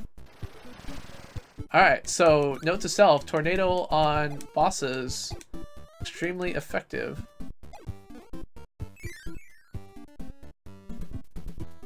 What game do I like behind the live action? I need you to clarify what you're trying to ask, Angelic.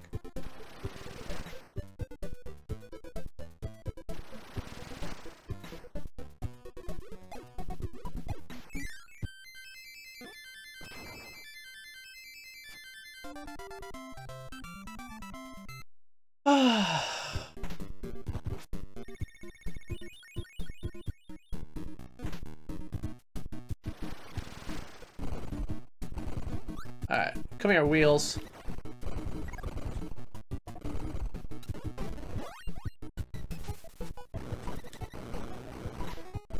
Oh god! Oh, that was dumb. Hello, Luis. Welcome to the stream. Welcome, welcome. Alright, so, Wheel. Bad plan. Things to know for next time. Oh god. Walking directly into Wheels. Equally bad plan. Getting tomato. Not bad plan. Best plan.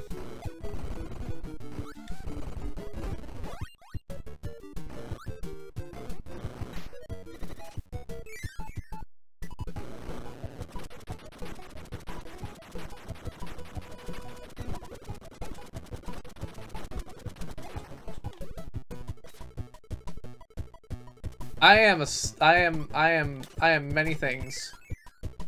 You know, if I'm just gonna sit back and play something, I play all kinds of games. That's part of the problem, right? Like, one of the things that I love, is just that there's so much variety in games out there and so many different things that I play. You know, when I was, and I'll go through phases where one thing will be much more, played than another. So, you know, I just went through a bunch of, City Skylines gameplay.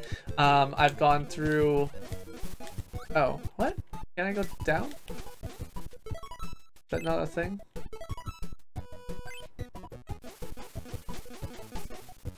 I love Shovel Knight. I love,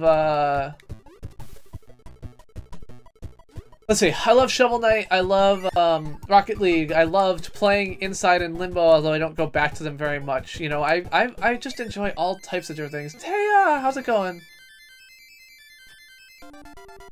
Yeah, I wasn't really sure what Angelic was trying to ask. Ah, okay. I don't have a hammer, so I'm just gonna go with I did what needed doing.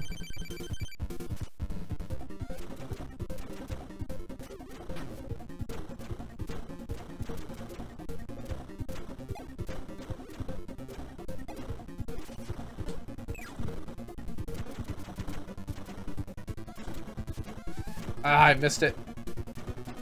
Come on, shoot something else at me. I wonder if this path is random or fixed.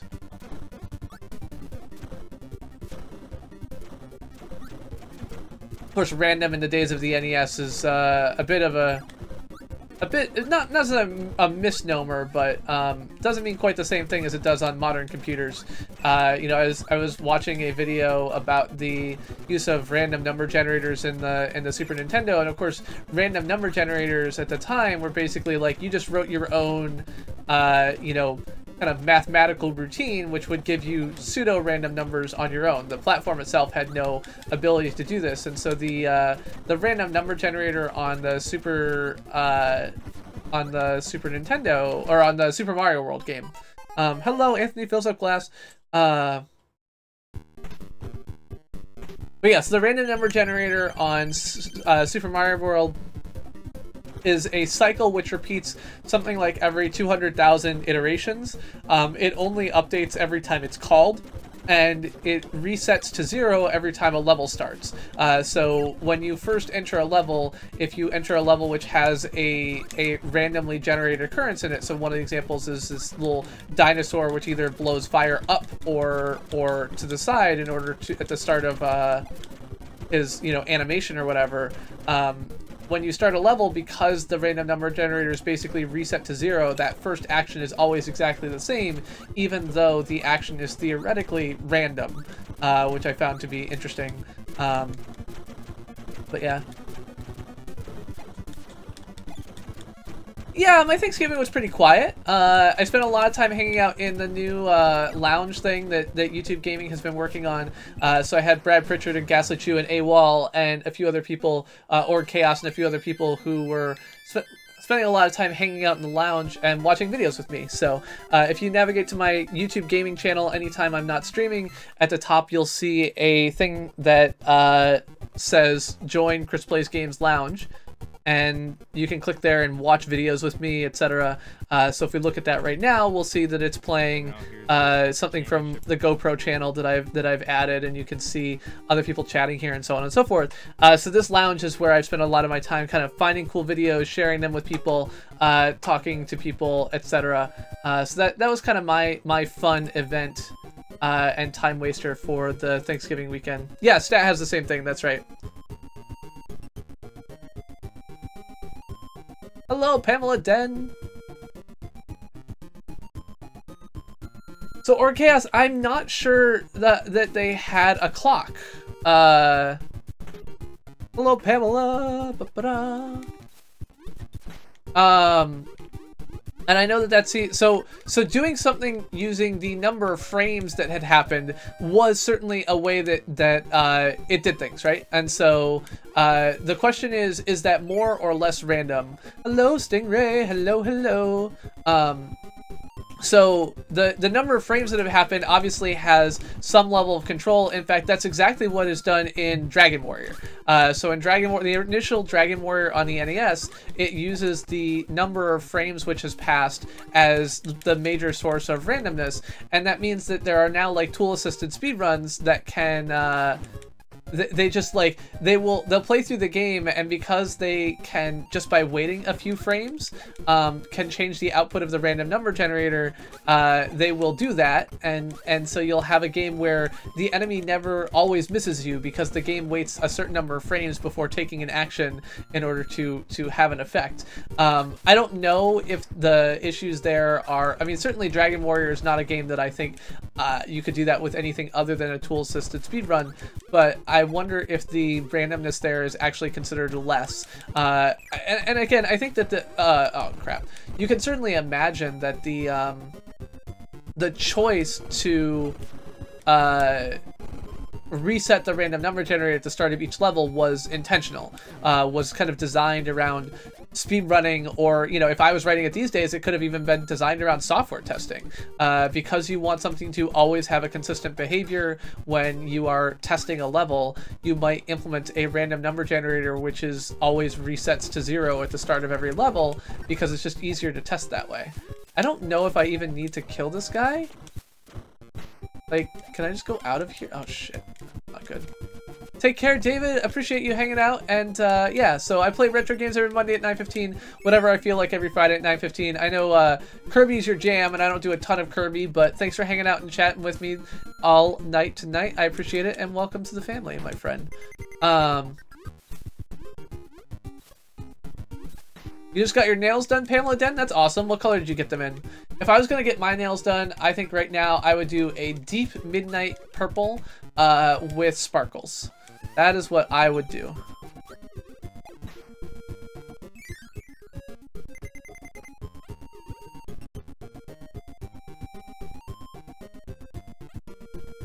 Oh, fuck.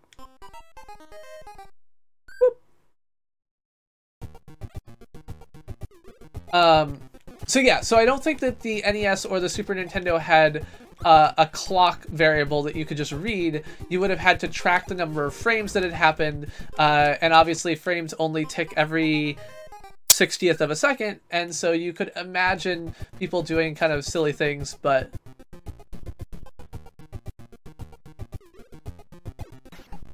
oh god damn it, don't fall in a pit.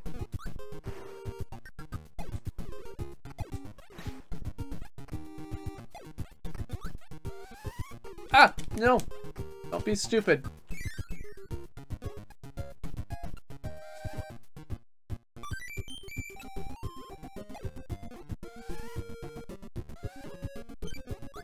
Did not need to get that, just did. Purple's one of my favorite colors. I think royal purple in general is my favorite color. I've also got a shirt which is not royal purple, but is instead a heathered purple, which Mrs. CPG believes is the best color, best look for me. I feel like it makes me, you know, I have always felt like it may send the wrong message about my sexuality, but you know, I still like it. It still looks good on me, so whatever.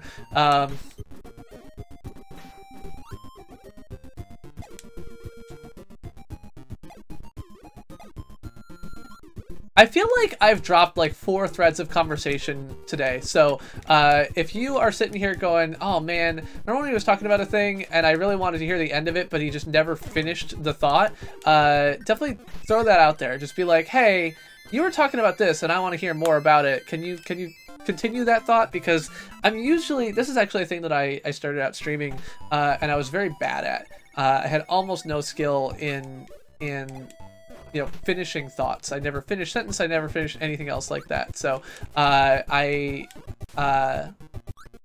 have gotten a little bit better. One of the ways that I got better was to spend a little bit less time paying attention to chat because I'm so easily distracted that is something that I had to do. But I'm sure that I miss things. So you want to hear more about my color insecurity, Taya? Well, I have color insecurity. I'm not awesome. No, I'm decent. I'll just go with I'm decent. I'm decent at video games. I'm decent at trying to chat. I'm decent at some things, but I wouldn't say I'm great at anything. But I appreciate you. I appreciate the thought. But really, there's a ton of awesome people who are here. Folks like Stingray Gaming are awesome. Actually, he's working with Soybomb, the Retro King himself. So Soybomb and Stingray Gaming and SnapClickCat are 3 members of what we have historically referred to as the Retro Squad. The Retro Squad is a group of streamers who initially started out on YouTube focusing primarily on retro content. So when I started streaming, I only streamed on Mondays. And then Soybomb, of course, has been a very strong proponent of the streaming retro all the time. Of course, he seems to have no qualms about playing some of the worst games in the world. But Stingray Gaming and Soybomb have been working on a series called Retro Chat. So Retro Chat comes out, I think, every Monday. So there's a main Retro Chat episode every Monday and a mini Retro Chat episode every other Monday, or whatever. Like, every Monday there's something. There's either a regular episode or a mini episode, and it's the 2 of them, Stingray and Soybomb, talking about, you know, things about retro games and just kind of kibitzing it up. This week I was listening to something about getting your balls stuck in something or other, talking about Marble Madness, and later on Super Monkey Ball. So Super Monkey Ball is a game that I played on the GameCube.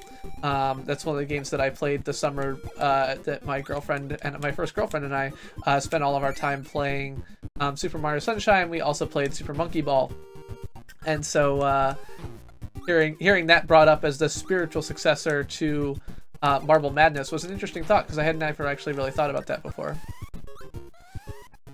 Taya, you know, I think that AVE is another channel we were talking about earlier, and he signs off every one of his videos with, was it get your dick stuck in a vice or don't get your dick stuck in a vice? AWOL can correct me. And I had the same kind of thought. Like, I don't know if I want to get my dick stuck in a vice, but... no rant tonight, Van Helsing. I'm not up to it. I did not get enough sleep last night, and so there will be no rant, sadly. I apologize. I will maybe do a little bit of a call to action. So we'll take a break in about 5 minutes, and I'll give you a little bit of a complete thought on something that matters deeply to me, it just won't be a rant. So, well, full fair warning. Keep your dick in a vice. There you go. Keep your dick in a vice. I would not recommend that as a personal recommendation, but that is apparently the recommendation that is made by AVE. Alright, I guess I gotta kill this guy. Oh, I'm Fireball. I like that. Let's Fireball you, and this way, and that way. Oh no! Come back!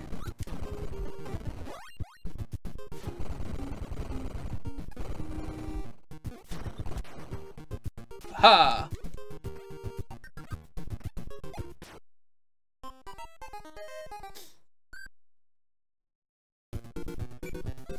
Taya, you don't know how lucky you are. Being able to have a, as they call it, detachable penis. Very useful. Okay, cool. I was a little bit worried when I continued I was going to have to re-defeat all the levels. I'm glad that I do not have to.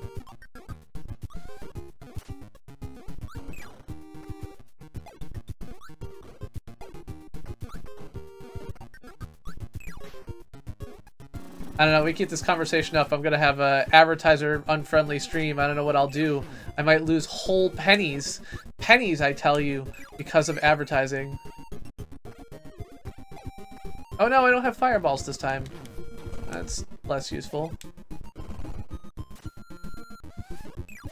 Oh, damn it.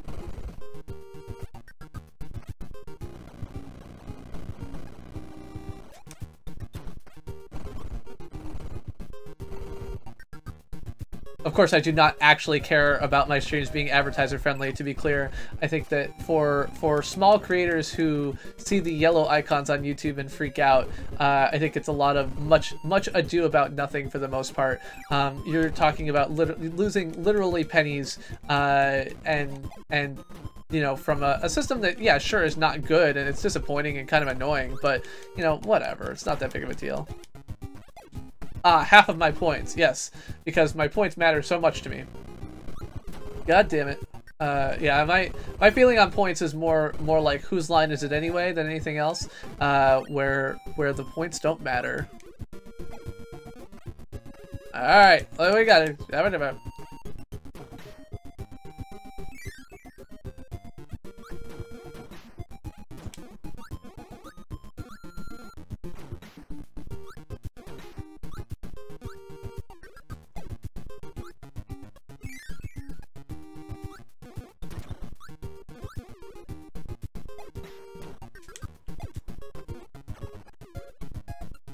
Oh god.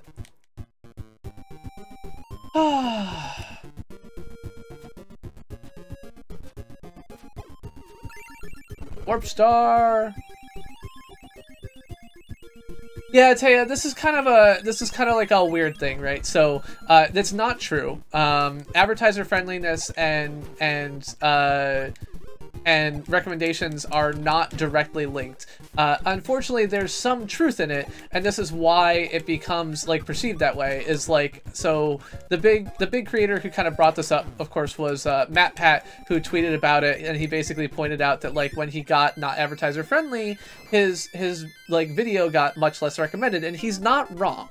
That is a thing that happens, but it's correlation and not causation. So what happens is that there are reasons that your stream would be less recommended that are also the reasons why that would also make it be not advertiser friendly. So, you know, you can think about it as like, you know, things that are age restricted. For example, if a video is age restricted, you know that it can't be recommended to people who aren't subscribed to you, and the same is true about, and it can't get advertisements at all.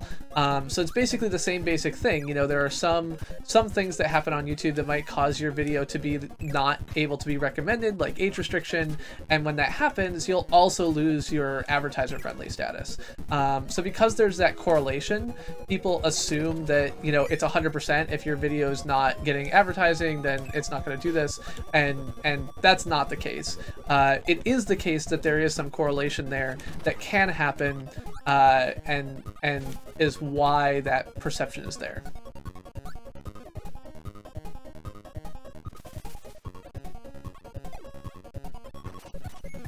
So you are 100% right, Taya. It is also, but I do want to be clear, the perception that, like, hey, these two things seem like they are, you know, happening at the same time is also not crazy. Like, people aren't just making that up. It's a reasonable thing to observe and say, like, hey, you know, you say that this doesn't matter, but clearly it does. And I don't want to say that that's not true either, because it is. They're right. But it's just not 100%, and it's not because of the advertiser friendly status. It's because it's deemed, you know, not appropriate for all audiences or whatever. And again, this, like, the wording that I'm using here is kind of weak. The wording that YouTube would use internally wouldn't be not appropriate for all audiences, but that's kind of along the lines of what we're talking about. Okay, I'm a bit confused. I need, like, a hammer here, and I don't have one. So I can't go this way. Can I go this way?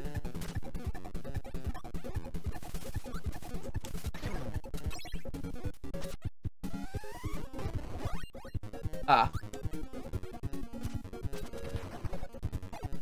I'm just gonna go for it.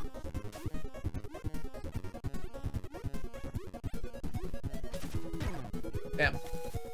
Oh! Fuck. I'm gonna suck that thing in and it did not work, stupid water.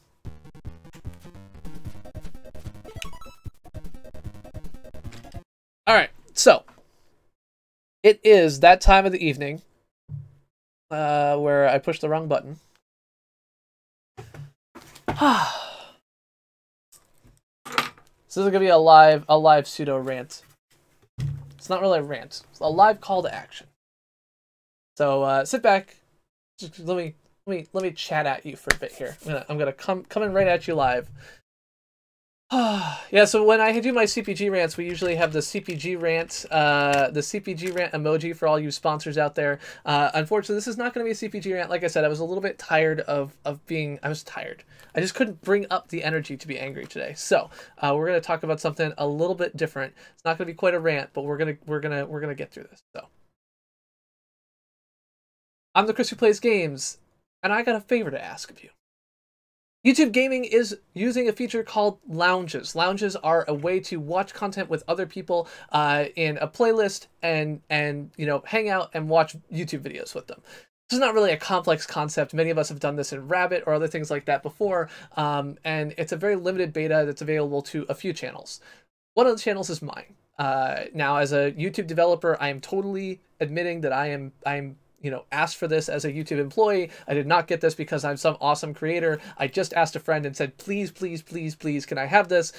Look, I built this thing on my own. I did all this other stuff. I really want to have this feature. And thankfully the PM was friendly and said, yes, here, you can have this. But I want to learn more about it so that I can make it seem like this was a useful thing to give me. So here's my request to you. I want you to stop by and watch some videos with me. Not maybe tonight, not tomorrow, whatever, but sometime this week, if you get a chance, stop by and watch videos with me. Now, you can do this by going to my channel page on YouTube Gaming.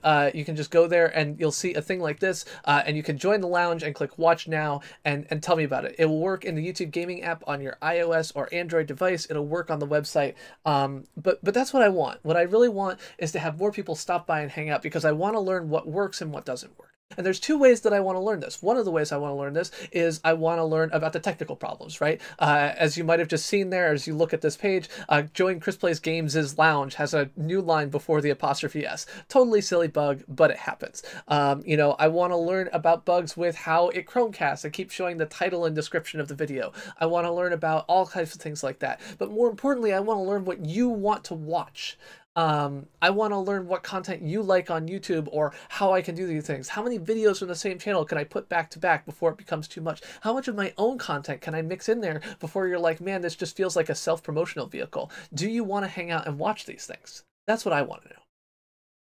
Now, there's no way for me to send notification for you that a lounge is live at a given time or I'm around or whatever else like that. So what you can do if you are interested in finding a time when I'm around is join my Discord server. My Discord server is linked in the description below, and the Discord server has a channel in there called Video Lounge, and what it will do is I will post links in there to videos that I'm watching at the time, not all the time, but occasionally, so you know I'm there and live.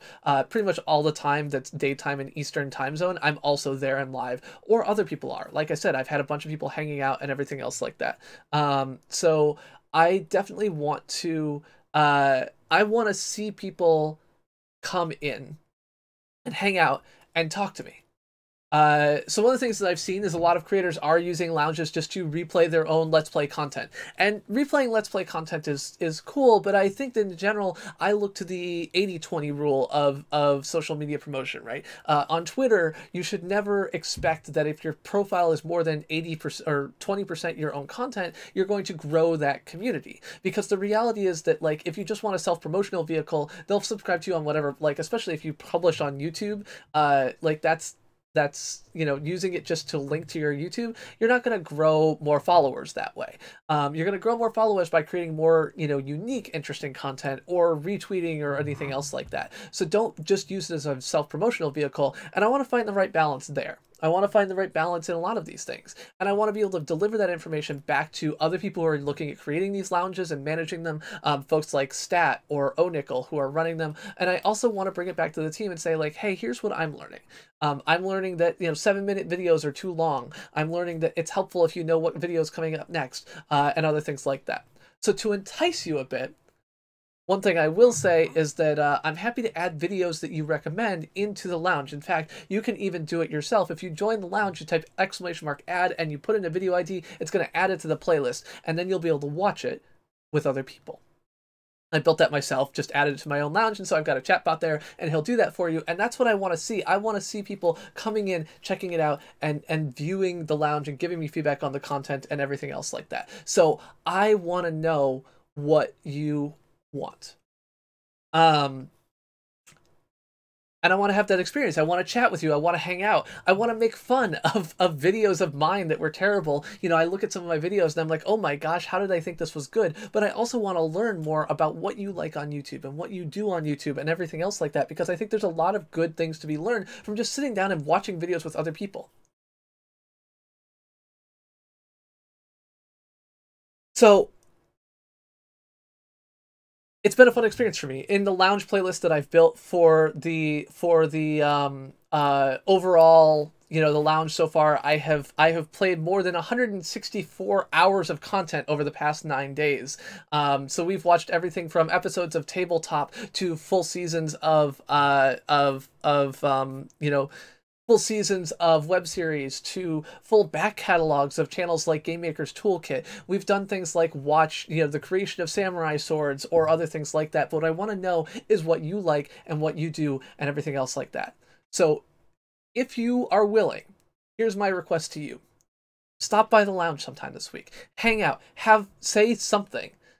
Sometime when folks are around, say hello. Or even when folks aren't around, say hello and let me know that, you know, you would be around at that time. Let me know what video you want to see or whether it's any fun to watch things with other people. Bring your friends and hang out. Because I want to make a great experience for you watching content about gaming or about the world and seeing the cool things that there are out there to see on YouTube. I'm going to be there after every one of my streams for the next few weeks. And so if you come at the end of the stream, instead of doing a raid on someone else, we're going to raid right into the lounge and watch some content there. And I want to hear what works and doesn't work for you. So that's my call to action to you. Join the Discord, join the lounge, hang out, say hi, have fun. Or don't have fun and tell me that too. That's what I want to know. I'm the Chris who plays games. This has been your CPG call to action of the evening. Thank you very much for hanging out, and we'll be back to Kirby now. Thanks a lot. As far as YouTube Gaming and Let's Plays, you can, I mean, when you upload your Let's Plays, they show up on YouTube Gaming. The thing is, AWOL, is that when you subscribe on YouTube Gaming, oops, I forgot to put my face back. When you subscribe on YouTube Gaming, you do not get, your subscribers do not, hold on, I've got to say words here for a second. Subscribers on YouTube Gaming do not automatically get notified of uploads. They get notified of live streams because the default notification settings for YouTube Gaming are just to get notified for uploads. I do not buy that an experience which is just about watching Let's Plays back to back to back is particularly interesting. I could be wrong, but so far what I've found is that is not consistent with with what I see. In fact, the Let's Plays that I have played from a bunch of different creators, both from myself and from other people, are with a small number of exceptions considered to be among the most boring content in the lounge. And in fact, we typically spend the entire time that we're watching a Let's Play commenting on how Let's Plays are a particularly boring style of content creation on YouTube. So I think that it's fine to have a mix of that in there, but I think it's actually, you know, encouraging me to think about how I can make more interesting 3 to 5 minute videos as well. And in fact, that's one thing I'd like to do for sponsors, is to basically just say, like, okay, here, not in your lounge, but in my lounge, you get to DJ for an hour. And I want to see, you know, you get to DJ, you bring your own, you know, I'll bring whatever audience I have, and you get to run the show for an hour. I will announce it on you know, Twitter or whatever else like that when that's going to happen, and people can decide whether they want to come, and you get control. I'll run it, but you just give me a list of videos that you want to run for an hour, and let's talk about that. Let's talk about how it would look to you. What would you do differently than what I do? Oh god. Well, so I think that, like, the idea of a Let's Play which is designed to inform, like, lounges are useful as a form of entertainment, because if what you want is to inform, then you really want someone who's going to follow along with a Let's Play, you know, on their own schedule, not in a group setting, because you're not going to have, you know, 10 people who are all playing the game at the same time or anything else like that. So tutorial content can work. I just think that it's not as interesting. So I think, like, for example, we've played Bob Ross. Bob Ross, of course, is well known on Twitch because Twitch has done... Yes! Okay, so holding up as I do that was really the trick, which I wasn't doing.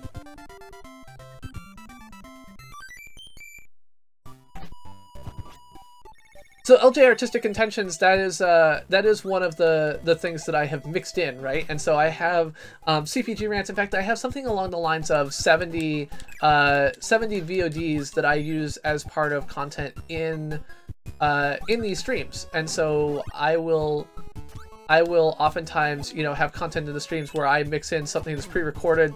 I have the story about the time that you know, I got to go to the Cayman Islands, and as a result, my coworkers could no longer have Pop-Tarts in the kitchen because the company couldn't afford them anymore, you know, and things like that. And I mix those videos in, but I mix them in carefully, right? I mix them in context. And so earlier today, we were watching a video from PBS, and I was like, you know, watching it, and I was commenting on how, you know, relative to other content creators that are directly on YouTube, PBS's style of information presentation was much more kind of PBS's style of information presentation was much more, it stayed stolid, you know, boring is another way of putting that. And so as a result, I you know, after this PBS video, I mixed in my video about how Patreon style funding is very similar to the PBS model, the viewer like you model, right? So Patreon, you're funding your efforts by you know, viewers are paying the money that funds the shows, and the same thing for creators who are supported by Patreon, is that the viewers are the ones who are paying for the shows. And so I mix that content in, but don't, like, just a playlist of back to back me, I think is not interesting. I'm frankly, you know, I think that's supported by the idea that you know, most people don't stick around for a 4-hour live stream of mine either. So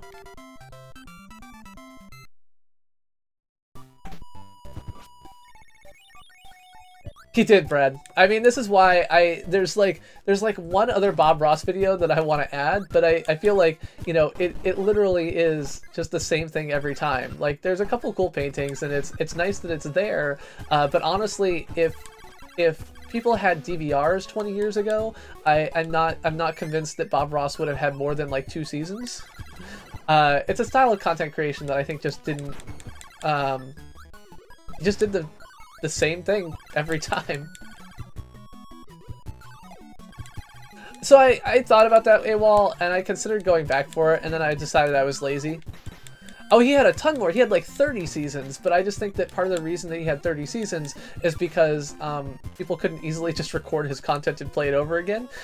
You couldn't easily I don't know why they didn't just keep doing reruns of the initial seasons, I guess is what I'm saying.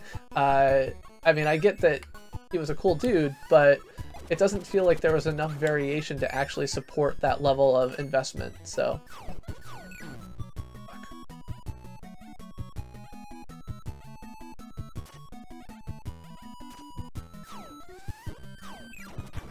Yeah, Brad, I'm not saying that more than one episode was necessarily helpful, only that usually these things are... I feel like shows are usually picked up in seasons, assuming that after the pilot, he was still considered interesting. I don't even know what UFOs we're talking about, so... God damn it. That's true. That's actually true. He mixed in his happy little squirrel that he took care of.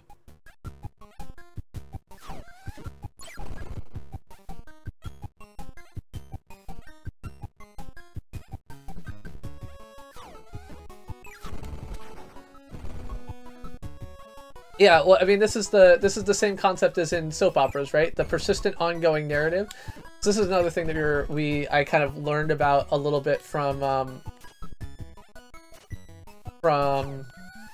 So one thing that I had not realized, and I know that this is a stupid thing to not realize, is that the reason that they're called soap operas, shock and awe, is because they were initially designed and created by the advertisers to sell advertising, in particular created by, you know, soap companies.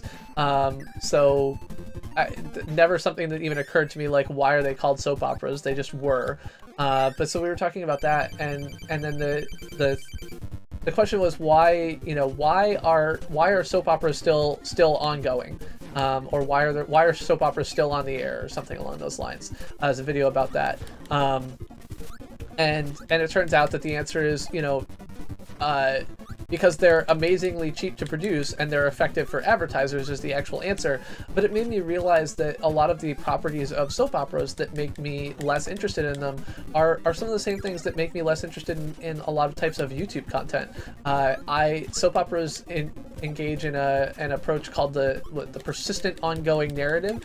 Basically, the idea that it's a story that never ends, and that is something that, you know, YouTube creators oftentimes engage in as well, right? They're always, you know, creating another Let's Play, they're always creating another thing, or they're always, you know, engaging in this series, and I don't like it.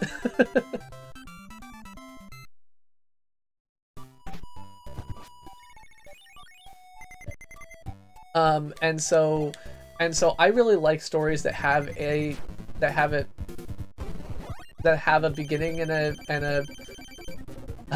beginning, a middle, and an end. I like, you know, and I know that Brad will make fun of me for the dramatic TV shows that on YouTube that I enjoy, but I enjoy, you know, both the comedies and the dramas, but I want them to end. I want to be able to binge watch a season of something. I don't want to have to watch, you know, 170 episodes of something to feel like I'm getting the full effect of the story, whatever that effect is. And so for me, that is something where I really look for things that have kind of these storylines in them. Yeah, I'm good at it. See, I'm right up in there.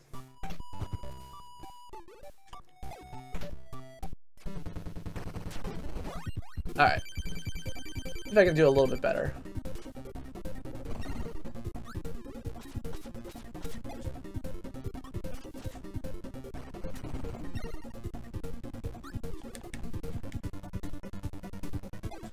I don't know if that's supposed to be Meta Knight.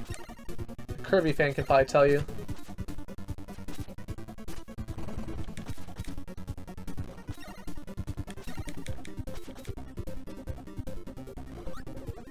Take care, Taya. Thank you very much. I appreciate it.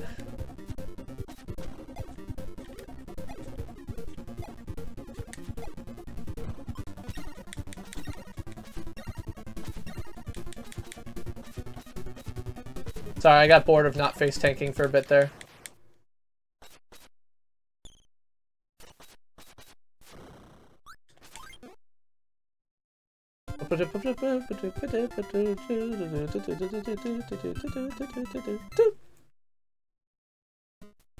Alright. How many worlds are there?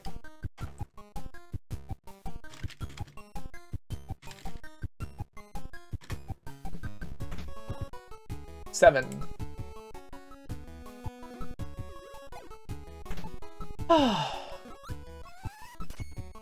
So I think that we're on track to do better, better in this run than the last run I did of this game, which is good.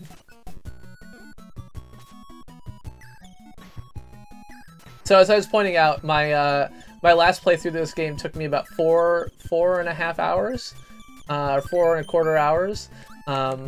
Now this was, as I said, early on in my YouTube gaming days, and so I did not have nearly as much experience as I do now into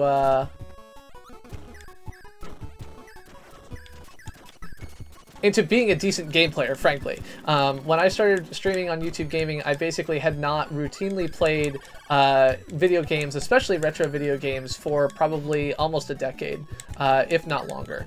And so I am not surprised to find out that, like, wow, my skills in playing video games had really atrophied in that time. So I am not surprised at the fact that perhaps I can do slightly better after 2 years of routinely and regularly playing video games than I did not in that state. Yeah.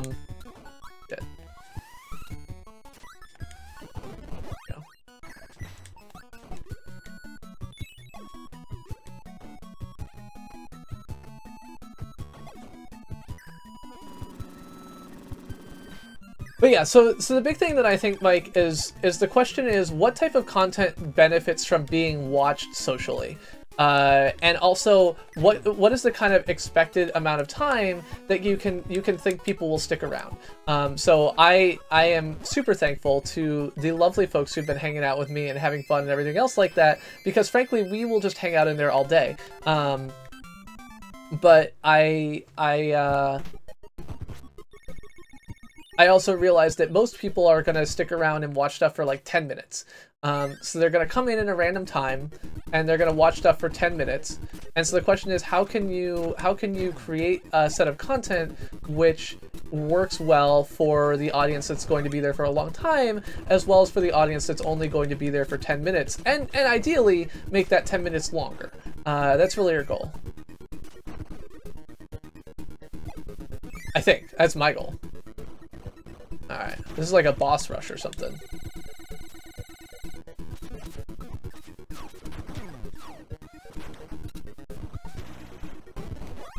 Oh god!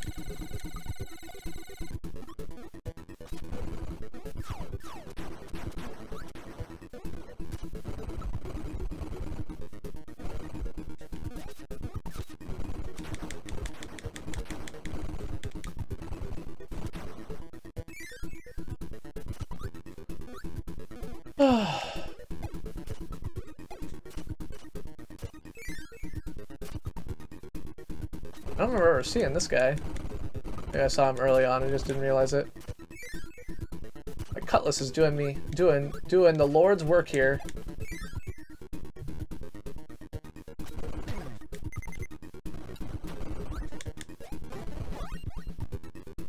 You're hearing a lot of sighs. Oh, I don't even notice. I don't feel very sighy. I'm just tired, I think. Like I said, I did not get nearly enough sleep last night. Whatever issues I had with my health last night were definitely problematic for getting much sleep, so. Alright.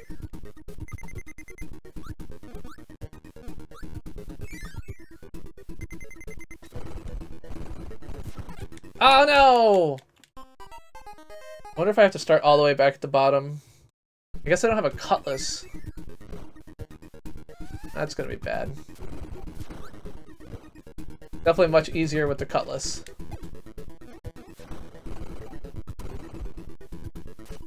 Go on, shoot things at me.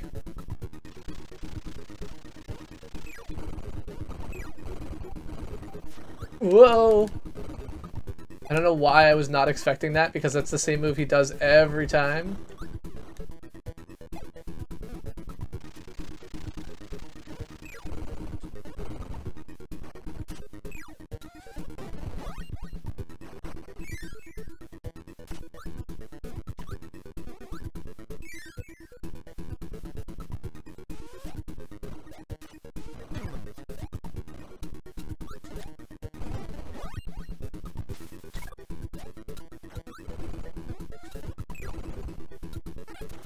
Ah!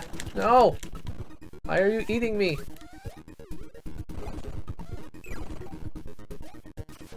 Oh god. Okay, we're good. No problems.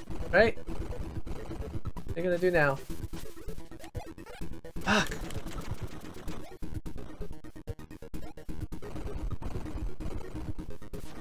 Oh.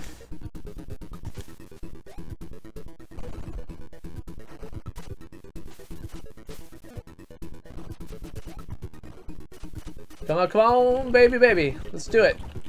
Need one more star. Oh no! God damn it, I suck.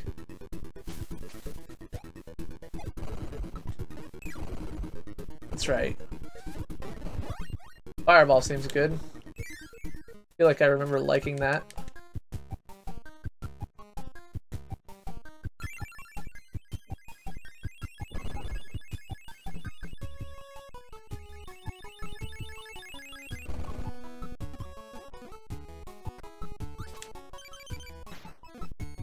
Yes!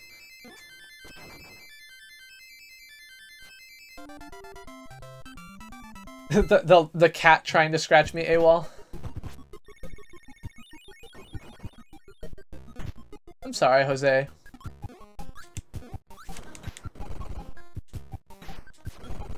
I should probably just not use ultra low latency, but I really like it, so. Oh no! Alright.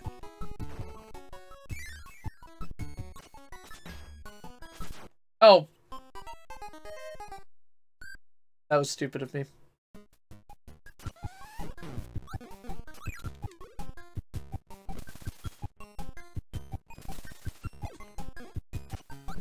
Yeah. I have the best moves, Brad.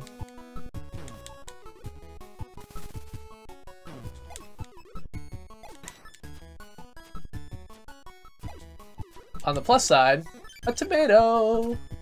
On the minus side, I have no lives left. Ugh, I should probably actually go get this cutlass. I have a feeling I'm gonna regret it if I don't. No, I lost it. What a... Ah!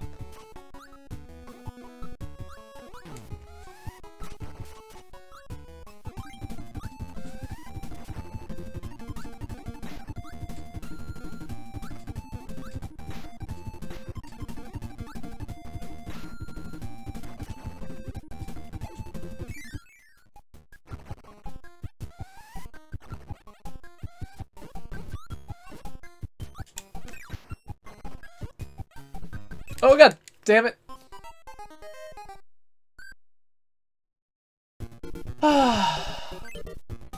That was a sigh. I've recognized that one.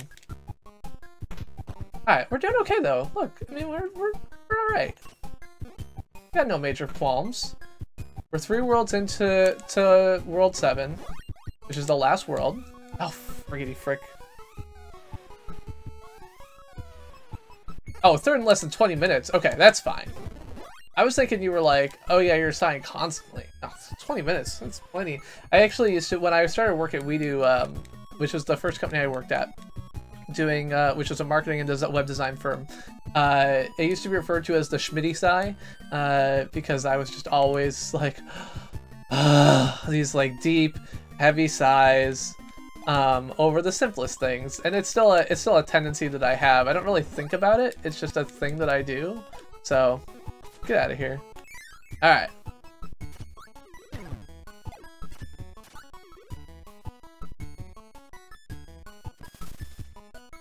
The biggest problem with iOS stuff tends to be that, well, I no longer have this excuse for live, but for a long time the problem with iOS is that, like, iOS is the video subsystem on iOS. You were always forced to use apples, so you had to just like use HLS, which is controlled by Apple.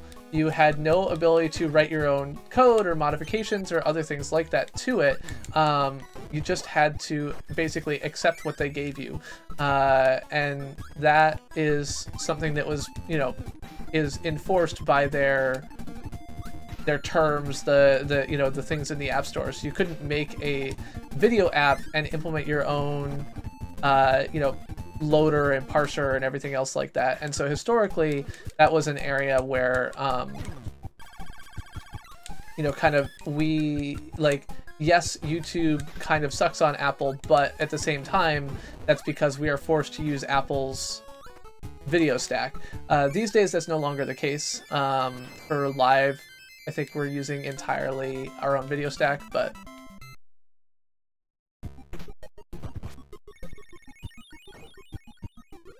hello, Zeokin. Yeah, exactly. Like Chrome is a Google UI wrapper around an Apple web view or a Safari web view. So a lot of the things that are magic or good in Chrome, you don't get. You get the Safari experience instead.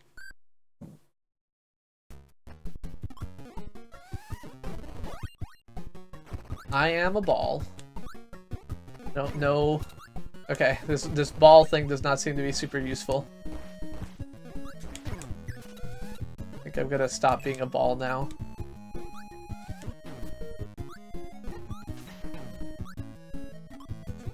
I'm just gonna face tank all of these bosses though. It's good to see you, Zeokim. Happy Monday. Unless it's already Tuesday, in which case, happy Tuesday. Nope, I think still Monday for a little bit longer, unless you're Brad. Yeah, so overall, the Apple experience is heavily dominated by Apple's requirements on you, on their platform. Now, I think that through long effort, like, you know, like 6 years of effort, I think we finally convinced Apple that, you know, this isn't perfect, and we've been able to make some headway on doing things other than that, which gives us a lot more flexibility. But it does mean that we're dealing with a relatively new video stack that we've written ourselves, which is, you know, anytime something is new, you're going to be dealing with different issues for sure.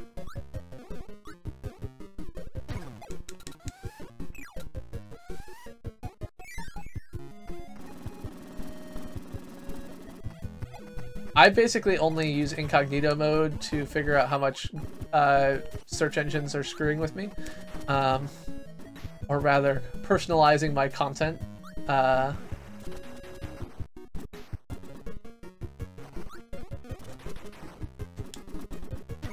don't know why I thought that was going to be a useful thing to do.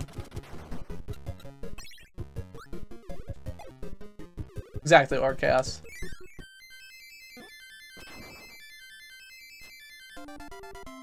That was not better.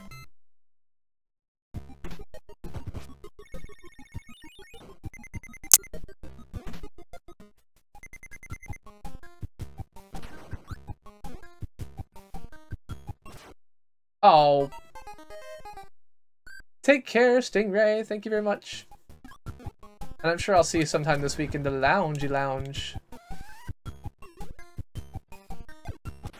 Yeah, one interesting thing about having a lounge is that it's made me rethink a lot of aspects of content creation. I've basically come to the conclusion that I don't like, you know, the traditional Let's Play style of, you know, the style of Let's Play, which is let me record a bunch of video and talk while I record it and then upload it, is something that I just don't like.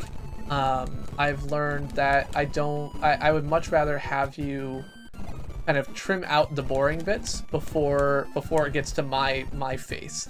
And I've also been rethinking, you know, like watching some of my own videos. I'm like, oh my gosh, like there's this whole 1 minute segment here which I could have edited out and been just as interesting. So watching your own content with a critical eye, I think, is actually a really interesting experience that I don't do enough, I know. And I think a lot of creators don't tend to.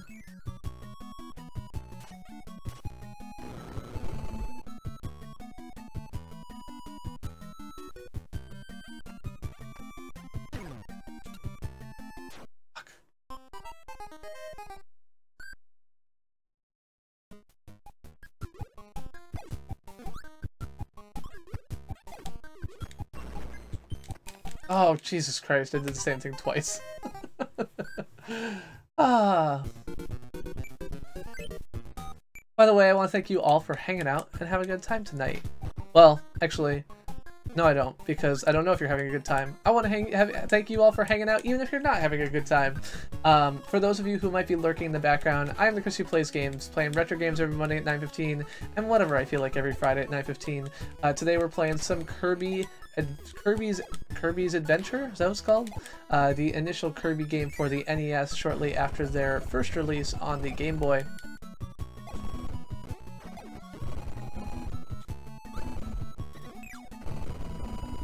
And we're also talking a little bit about the latest YouTube gaming feature, which is being tested, Lounges, which allows you to have an ongoing 24/7 playlist of content on YouTube that you can watch with other people. I'm a big fan of it. It's been something that, you know, for those of you who've been around my streams a lot, you've seen this in the social watch pages that I put on. Oh, I see. These things force you up and down. Okay. I was not realizing that. God damn. Okay, the third thing I have to go down because that stupid fireball thing is going to get me every time. Okay, go down, not up. There we go.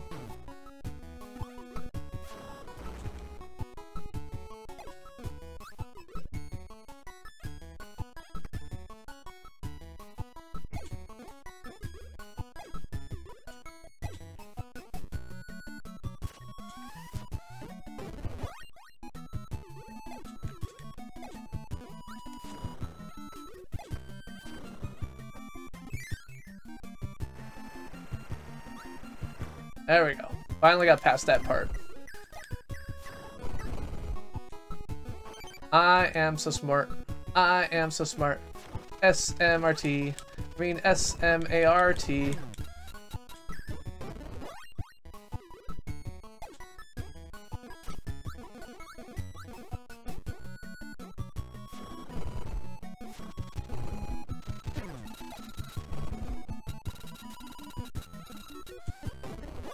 Alright, I do not know how I'm supposed to get through there in time, but I'm not even gonna bother. I'm just gonna go and beat the level.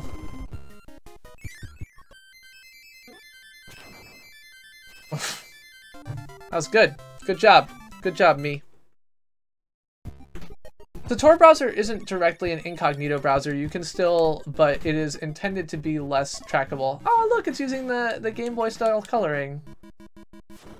And probably the Game Boy music.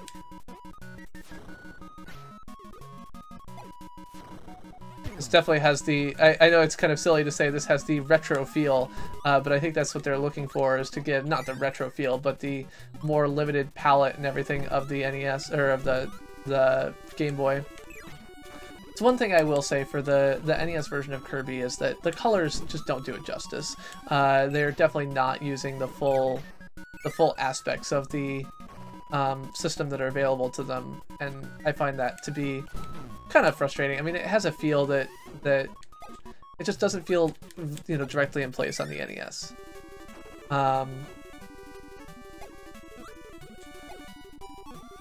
Yeah, and it's less about retro than it is about just feeling a certain way, a certain style, I guess. Evoking an emotion.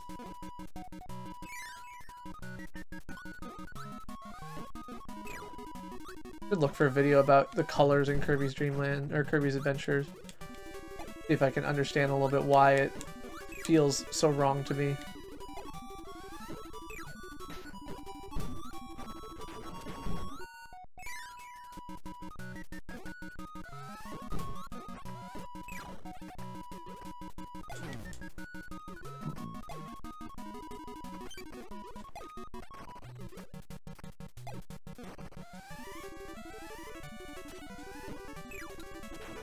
What? I don't know what the hell just happened, but that did not feel right.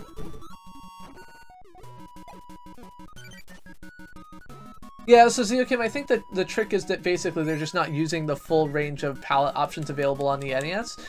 They ported a lot of the textures, or the sprites rather, over from the Game Boy. And when they did that, they kind of just did a basic colorization, but the Game Boy sprites were so limited that they didn't actually, you know, fully take advantage of what they had there. Again, I don't know the specifics. This is kind of like a feeling thing. I have a vague idea of how NES palettes and colors worked, but not a good idea of the Game Boy, and not a good idea, like, not good enough to kind of represent what is wrong.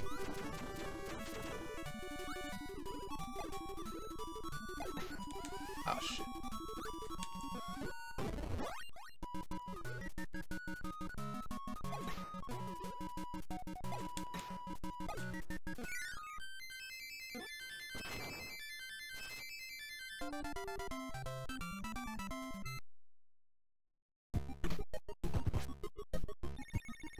I did not know that. Zeokim coming at us with the facts.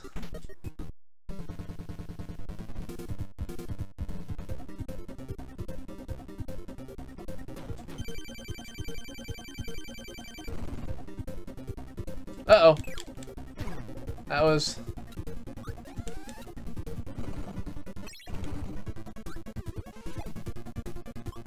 Let's see what we can do with King DDDD here. No, I didn't. I honestly had no idea. I am a clueless person in the way of Kirby. I mean, there's a lot of things that, I mean, I know I seem smart sometimes, but mostly it's all an act. I know very little about pretty much anything, so. Alright, so here's the thing. Doing this level with no weapon is probably a bad fit. It would be better to not do that.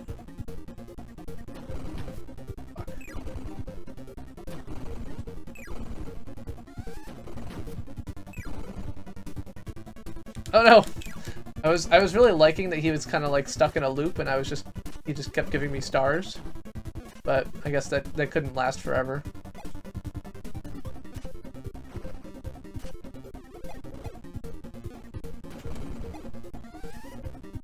Ah! The more you know. I had no idea.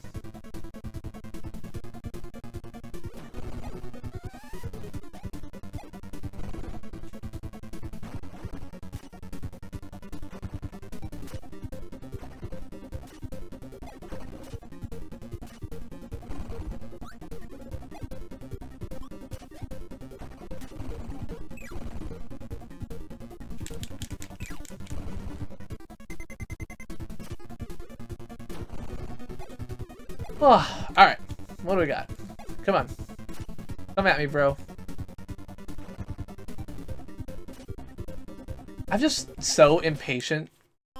I can never stand for him to, like, go through his set of, like, 6 different moves in order to do one that's actually gonna give me what I want. Alright. Are there any other... I didn't unlock any of the, get more weapons things, I guess. I have to decide if I want to go back into a level in order to get something.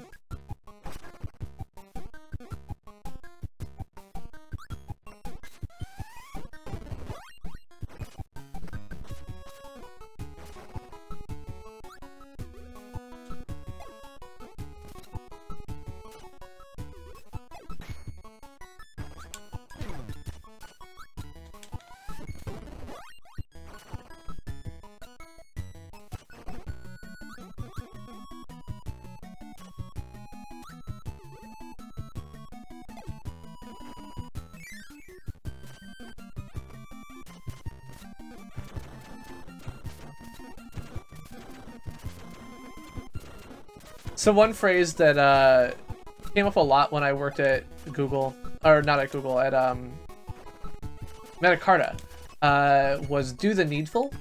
So "do the needful" is apparently like an Indian American, an Indian English phrase, and so, you know, for native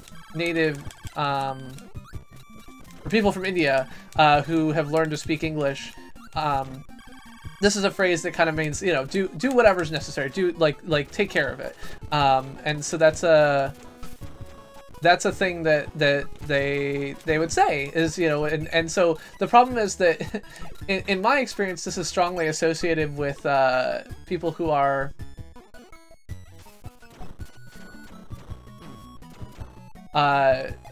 in my mind is associated with people who are, because I've mostly seen it in kind of low rent contracting. I've seen it from like YPro and these other companies that serve as outsourcing agencies, that they're oftentimes dealing with systems they don't know much about, and they can't do, you know, much about or anything else like that. And they'll say, when they want something done, they'll say, do the needful. That'll be the terminology that they'll use. And I have always found it to be kind of a phrase that sticks out in my head is like, this is evidence that you're not really speaking the same language I am. And so what I am attempting to say is, please do the needful. Alright,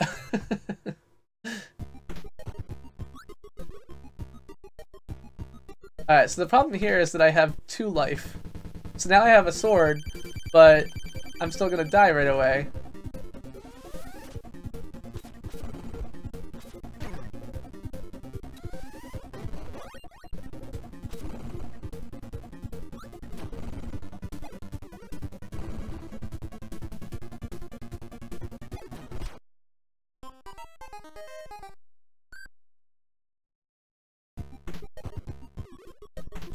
Yeah, I think the problem is that the reality is that in a lot of ways in my streams, I take too light of a hand with people who are just trying to troll.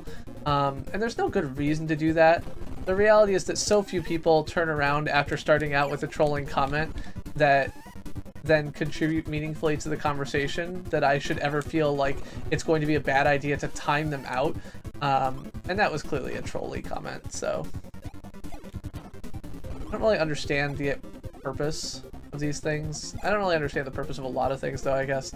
So one of the channels we've been watching things from is the Internet Historian, who had a really good piece on the Fire Festival, which is just a failure of hilarious proportions.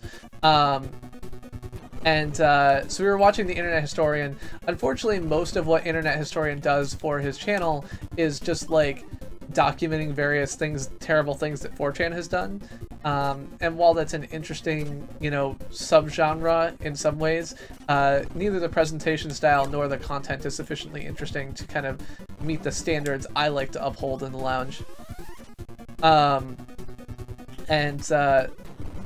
But a lot of the times I'm looking at this, I'm just like, why would you do this? There's like one case where 4chan just decided to repeatedly call all GameStops and ask for the, you know, version of Battletoads for the Wii U or something like that.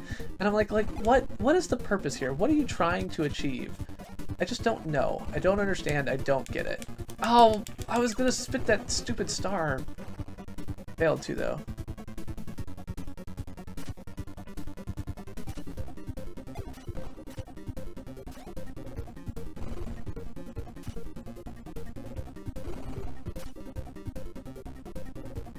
It's better than just saying, like, you're ugly or something, I think. So...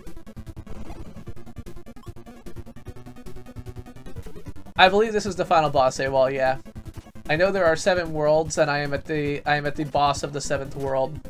And King DDD is kind of the main boss of Kirby, I think.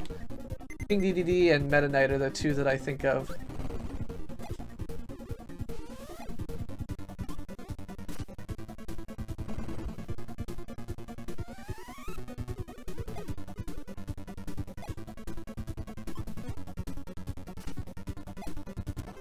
That sounds plausible, Van Helsing. Understanding 4chan is definitely a thing that I have done my best to not get involved in. Hello, gaming lawyer! Good to see you, my friend. Happy to have you here tonight.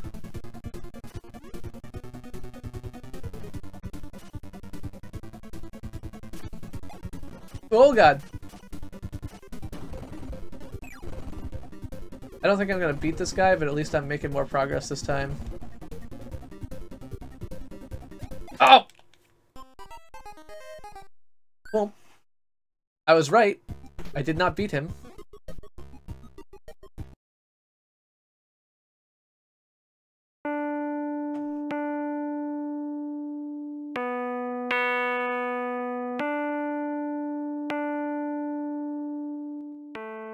Wilson, Texas Lawhawk. Brian Wilson, the Texas Lawhawk. Challenge of justice. Due process. Do wheelies.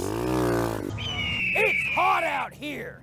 Brian Wilson, El Halcon de la Ley. Brian Wilson, the Texas Lawhawk.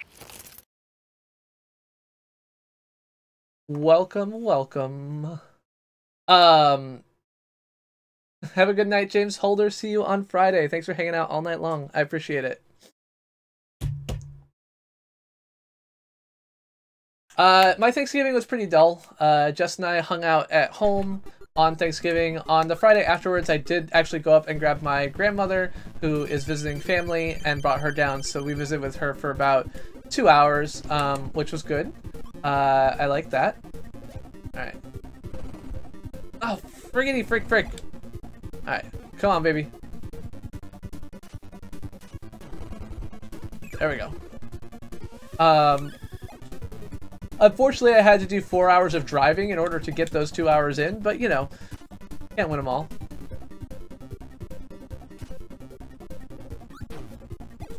Oh, that sucks.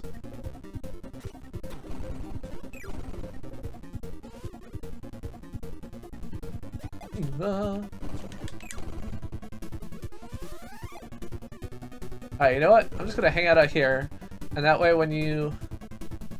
Oh no, I forgot you do that move. I was gonna say, whenever you do your rocket move, I'll know that you're gonna drop a star next to you when you're done. But... Alright. Ah! There we go. Alright, he's a little bit ahead of me, but I got the right idea.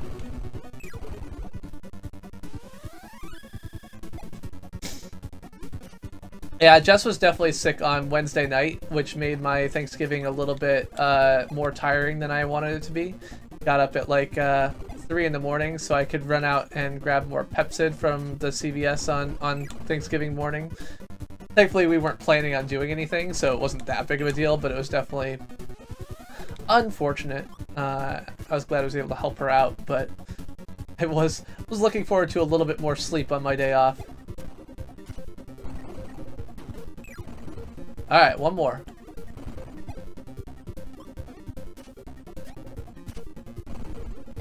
Oh, fuck.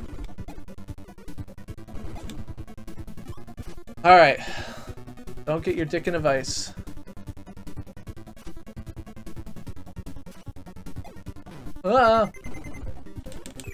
Yes! Hat spin my way to glory. Oh no! I was wrong? Wait, I'm confused. Oh, I think this is just a cutscene. King DDD is like, please don't. Get out of here, King DDD. I do what I want.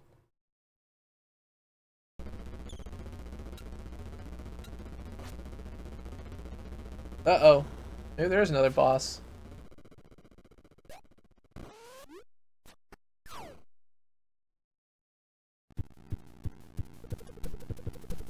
Oh, there's another boss.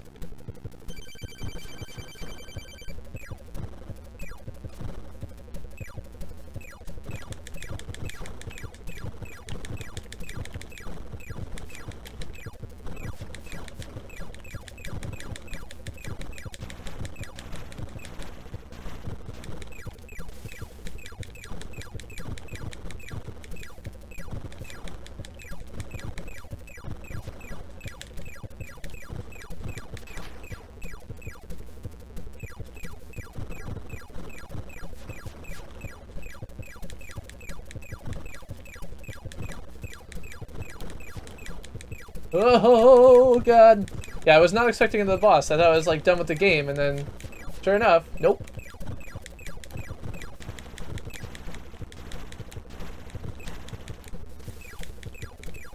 Luckily, having played Cuphead recently, this is a boss fight that I'm not having a ton of trouble with. Now Cuphead and his pal Mugman, they like to roll the dice, but then they played the devil's game. And then they paid the price, paid the price. Gaming Lore, are you having the problem where, like, you see the first half of the comment on the first line, and then the second half kind of goes away? Uh-oh. I have no control, so...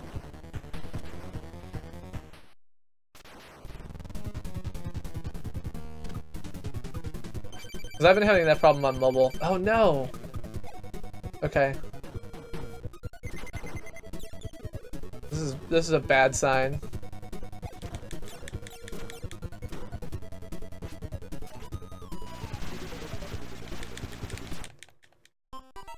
Hello, more C4 please, and Xenos. Hello, Mathros. Hello, Will. Hello, hello. Alright. So we are fighting the final boss stage of, Oh, jeez. Welcome, Dana. Hello, hello. Welcome, everybody. So we're finally, what I hope is finally the final boss stage of Kirby. I'm not sure, because I've thought that I was on the final boss like 3 times now, so no assurances can be made.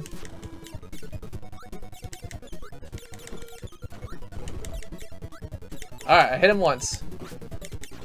Let's see if we can hit him again. Thank you very much for the raid, Missildine Online Raiders. Thank you very much for being here. I am the Chris who plays games, playing retro games every Monday at 9:15, whatever I feel like every Friday at 9:15.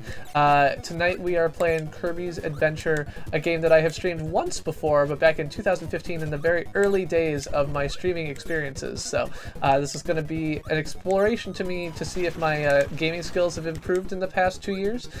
So when I played this game the first time, it took me about 4 hours and 15 minutes to get through.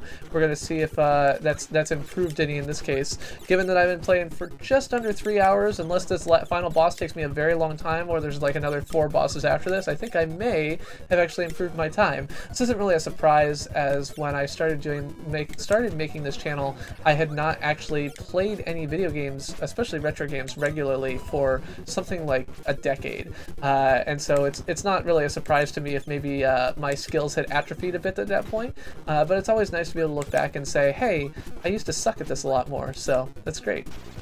Hello, Junzapan. Welcome, welcome to the stream.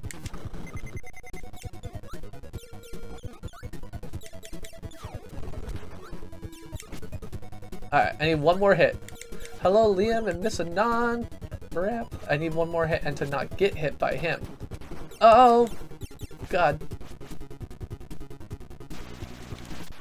Yes! Alright, Victor. Missildine Online, how is it going, my friend? It's good to see you. It's good to see you, my friend. Hey, there's a green thing. A sponsor? Oh, Corey and my friend.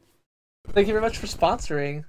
You were not. I think you used to be a patron, or are a patron, but you had never come and did the sponsor thing. So thank you very much, Missildine Online. Sponsoring as we defeat the game. Kirby fought to find the Star Rod, but King Dedede did not mean any harm. There you go. Look at those. Look at those emojis you got in there. CPG hat for Missildine Online. Thank you very much, my friend, my friend. I'm actually working on the next thing I'm going to do. So I have always said my sponsor and Patreon funds go directly to supporting other creators. And one of the things that I want to do right now is actually get a... There's a creator out there, his name is John Riggs, and he does this pretty cool series called Open Cart Surgery, where he takes apart video game cartridges and repairs them. Unfortunately, his tripod setup is like totally terrible for this, so I'm going to reach out to him and see if I can get an idea of what he would need to do a better camera setup. I think he just needs, you know, like a simple tripod and maybe like another C920 or something like that, so that he can actually do like overhead, you know, some kind of tilt tripod or something like that, because his videos are pretty good. I really enjoy them, but you don't actually get to see any of the interesting things he does where he's taking things apart or anything like that, because he doesn't have a tripod that lets him shoot it. So that's my next plan, to try and reach out to John Riggs and get him you know, a Thanksgiving / Christmas present using that sponsor money. and then figure out what to do next. Figure out what we're going to do to support more creators here on YouTube or elsewhere.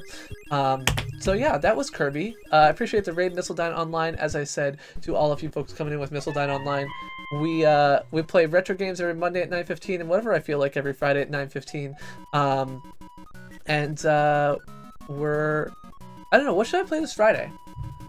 I'm looking to the crowd here. You know, I'm playing through some of my old favorites in Retro Land at the moment, and that's been pretty cool. But hello, Merkstar, welcome. Yeah, but this live is just like gameplay stuff, so I'm not super worried about that. It's not like I'm more interested in his cartridgery stuff than anything else. So one of the biggest nerds ever. I don't know if it's the biggest nerd ever. I mean, just because I get this silly hat. I do puzzle games. I love puzzle games. I love any kind of game. But yeah, so Merkstar, what do you want to know? Just ask me a thing and I'll tell you. What do you want to know about this person you're seeing? I'm a software developer working at Google on YouTube doing video infrastructure work, so my job is to keep your videos from buffering. I am a big fan of retro games from the NES, Sega Genesis, Super Nintendo, N64, PlayStation era. I have been streaming on YouTube Gaming for a little bit more than 2 years, and I have been working as a software developer for the past 10. I am a guy who wears a funny hat, so I don't know what else there is to it. As far as anything else, let me quickly check what's going on here. Well, thank you. I'm glad you like the hat. Alright, the end. My weapon currently is bye-bye, so good job me. Let's see what we got going on.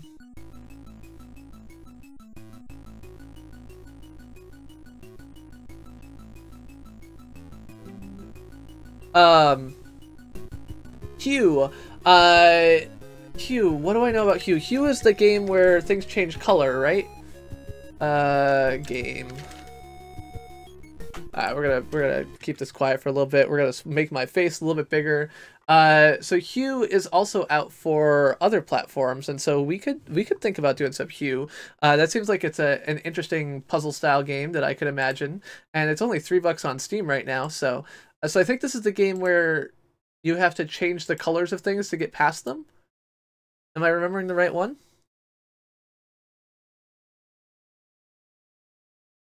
I am always ready to party.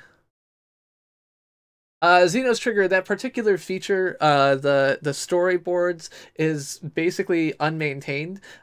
So anytime there's problems with creating storyboards, it's not really something that people pay a lot of attention to, is the reality of the situation. This is one of the problems with YouTube having just such a huge feature surface, is that there's a lot of features that end up being either minimally or completely unmaintained. So, yeah, alright. We'll play Hue on Friday. That sounds good. So what we can do now is, or what I was gonna do now, and unfortunately I feel a little bit stupid. I let my lounge run right into a 20-minute long video, which I try not to do as we come to the end of streams, but I failed. And did that. So we could go watch Tabletop, where folks are playing Shay Geek.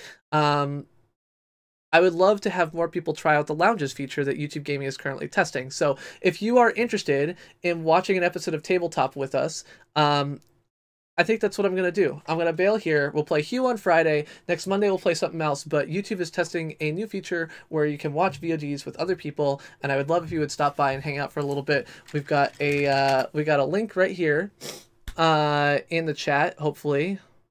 There we go. So you can follow. You can follow the link.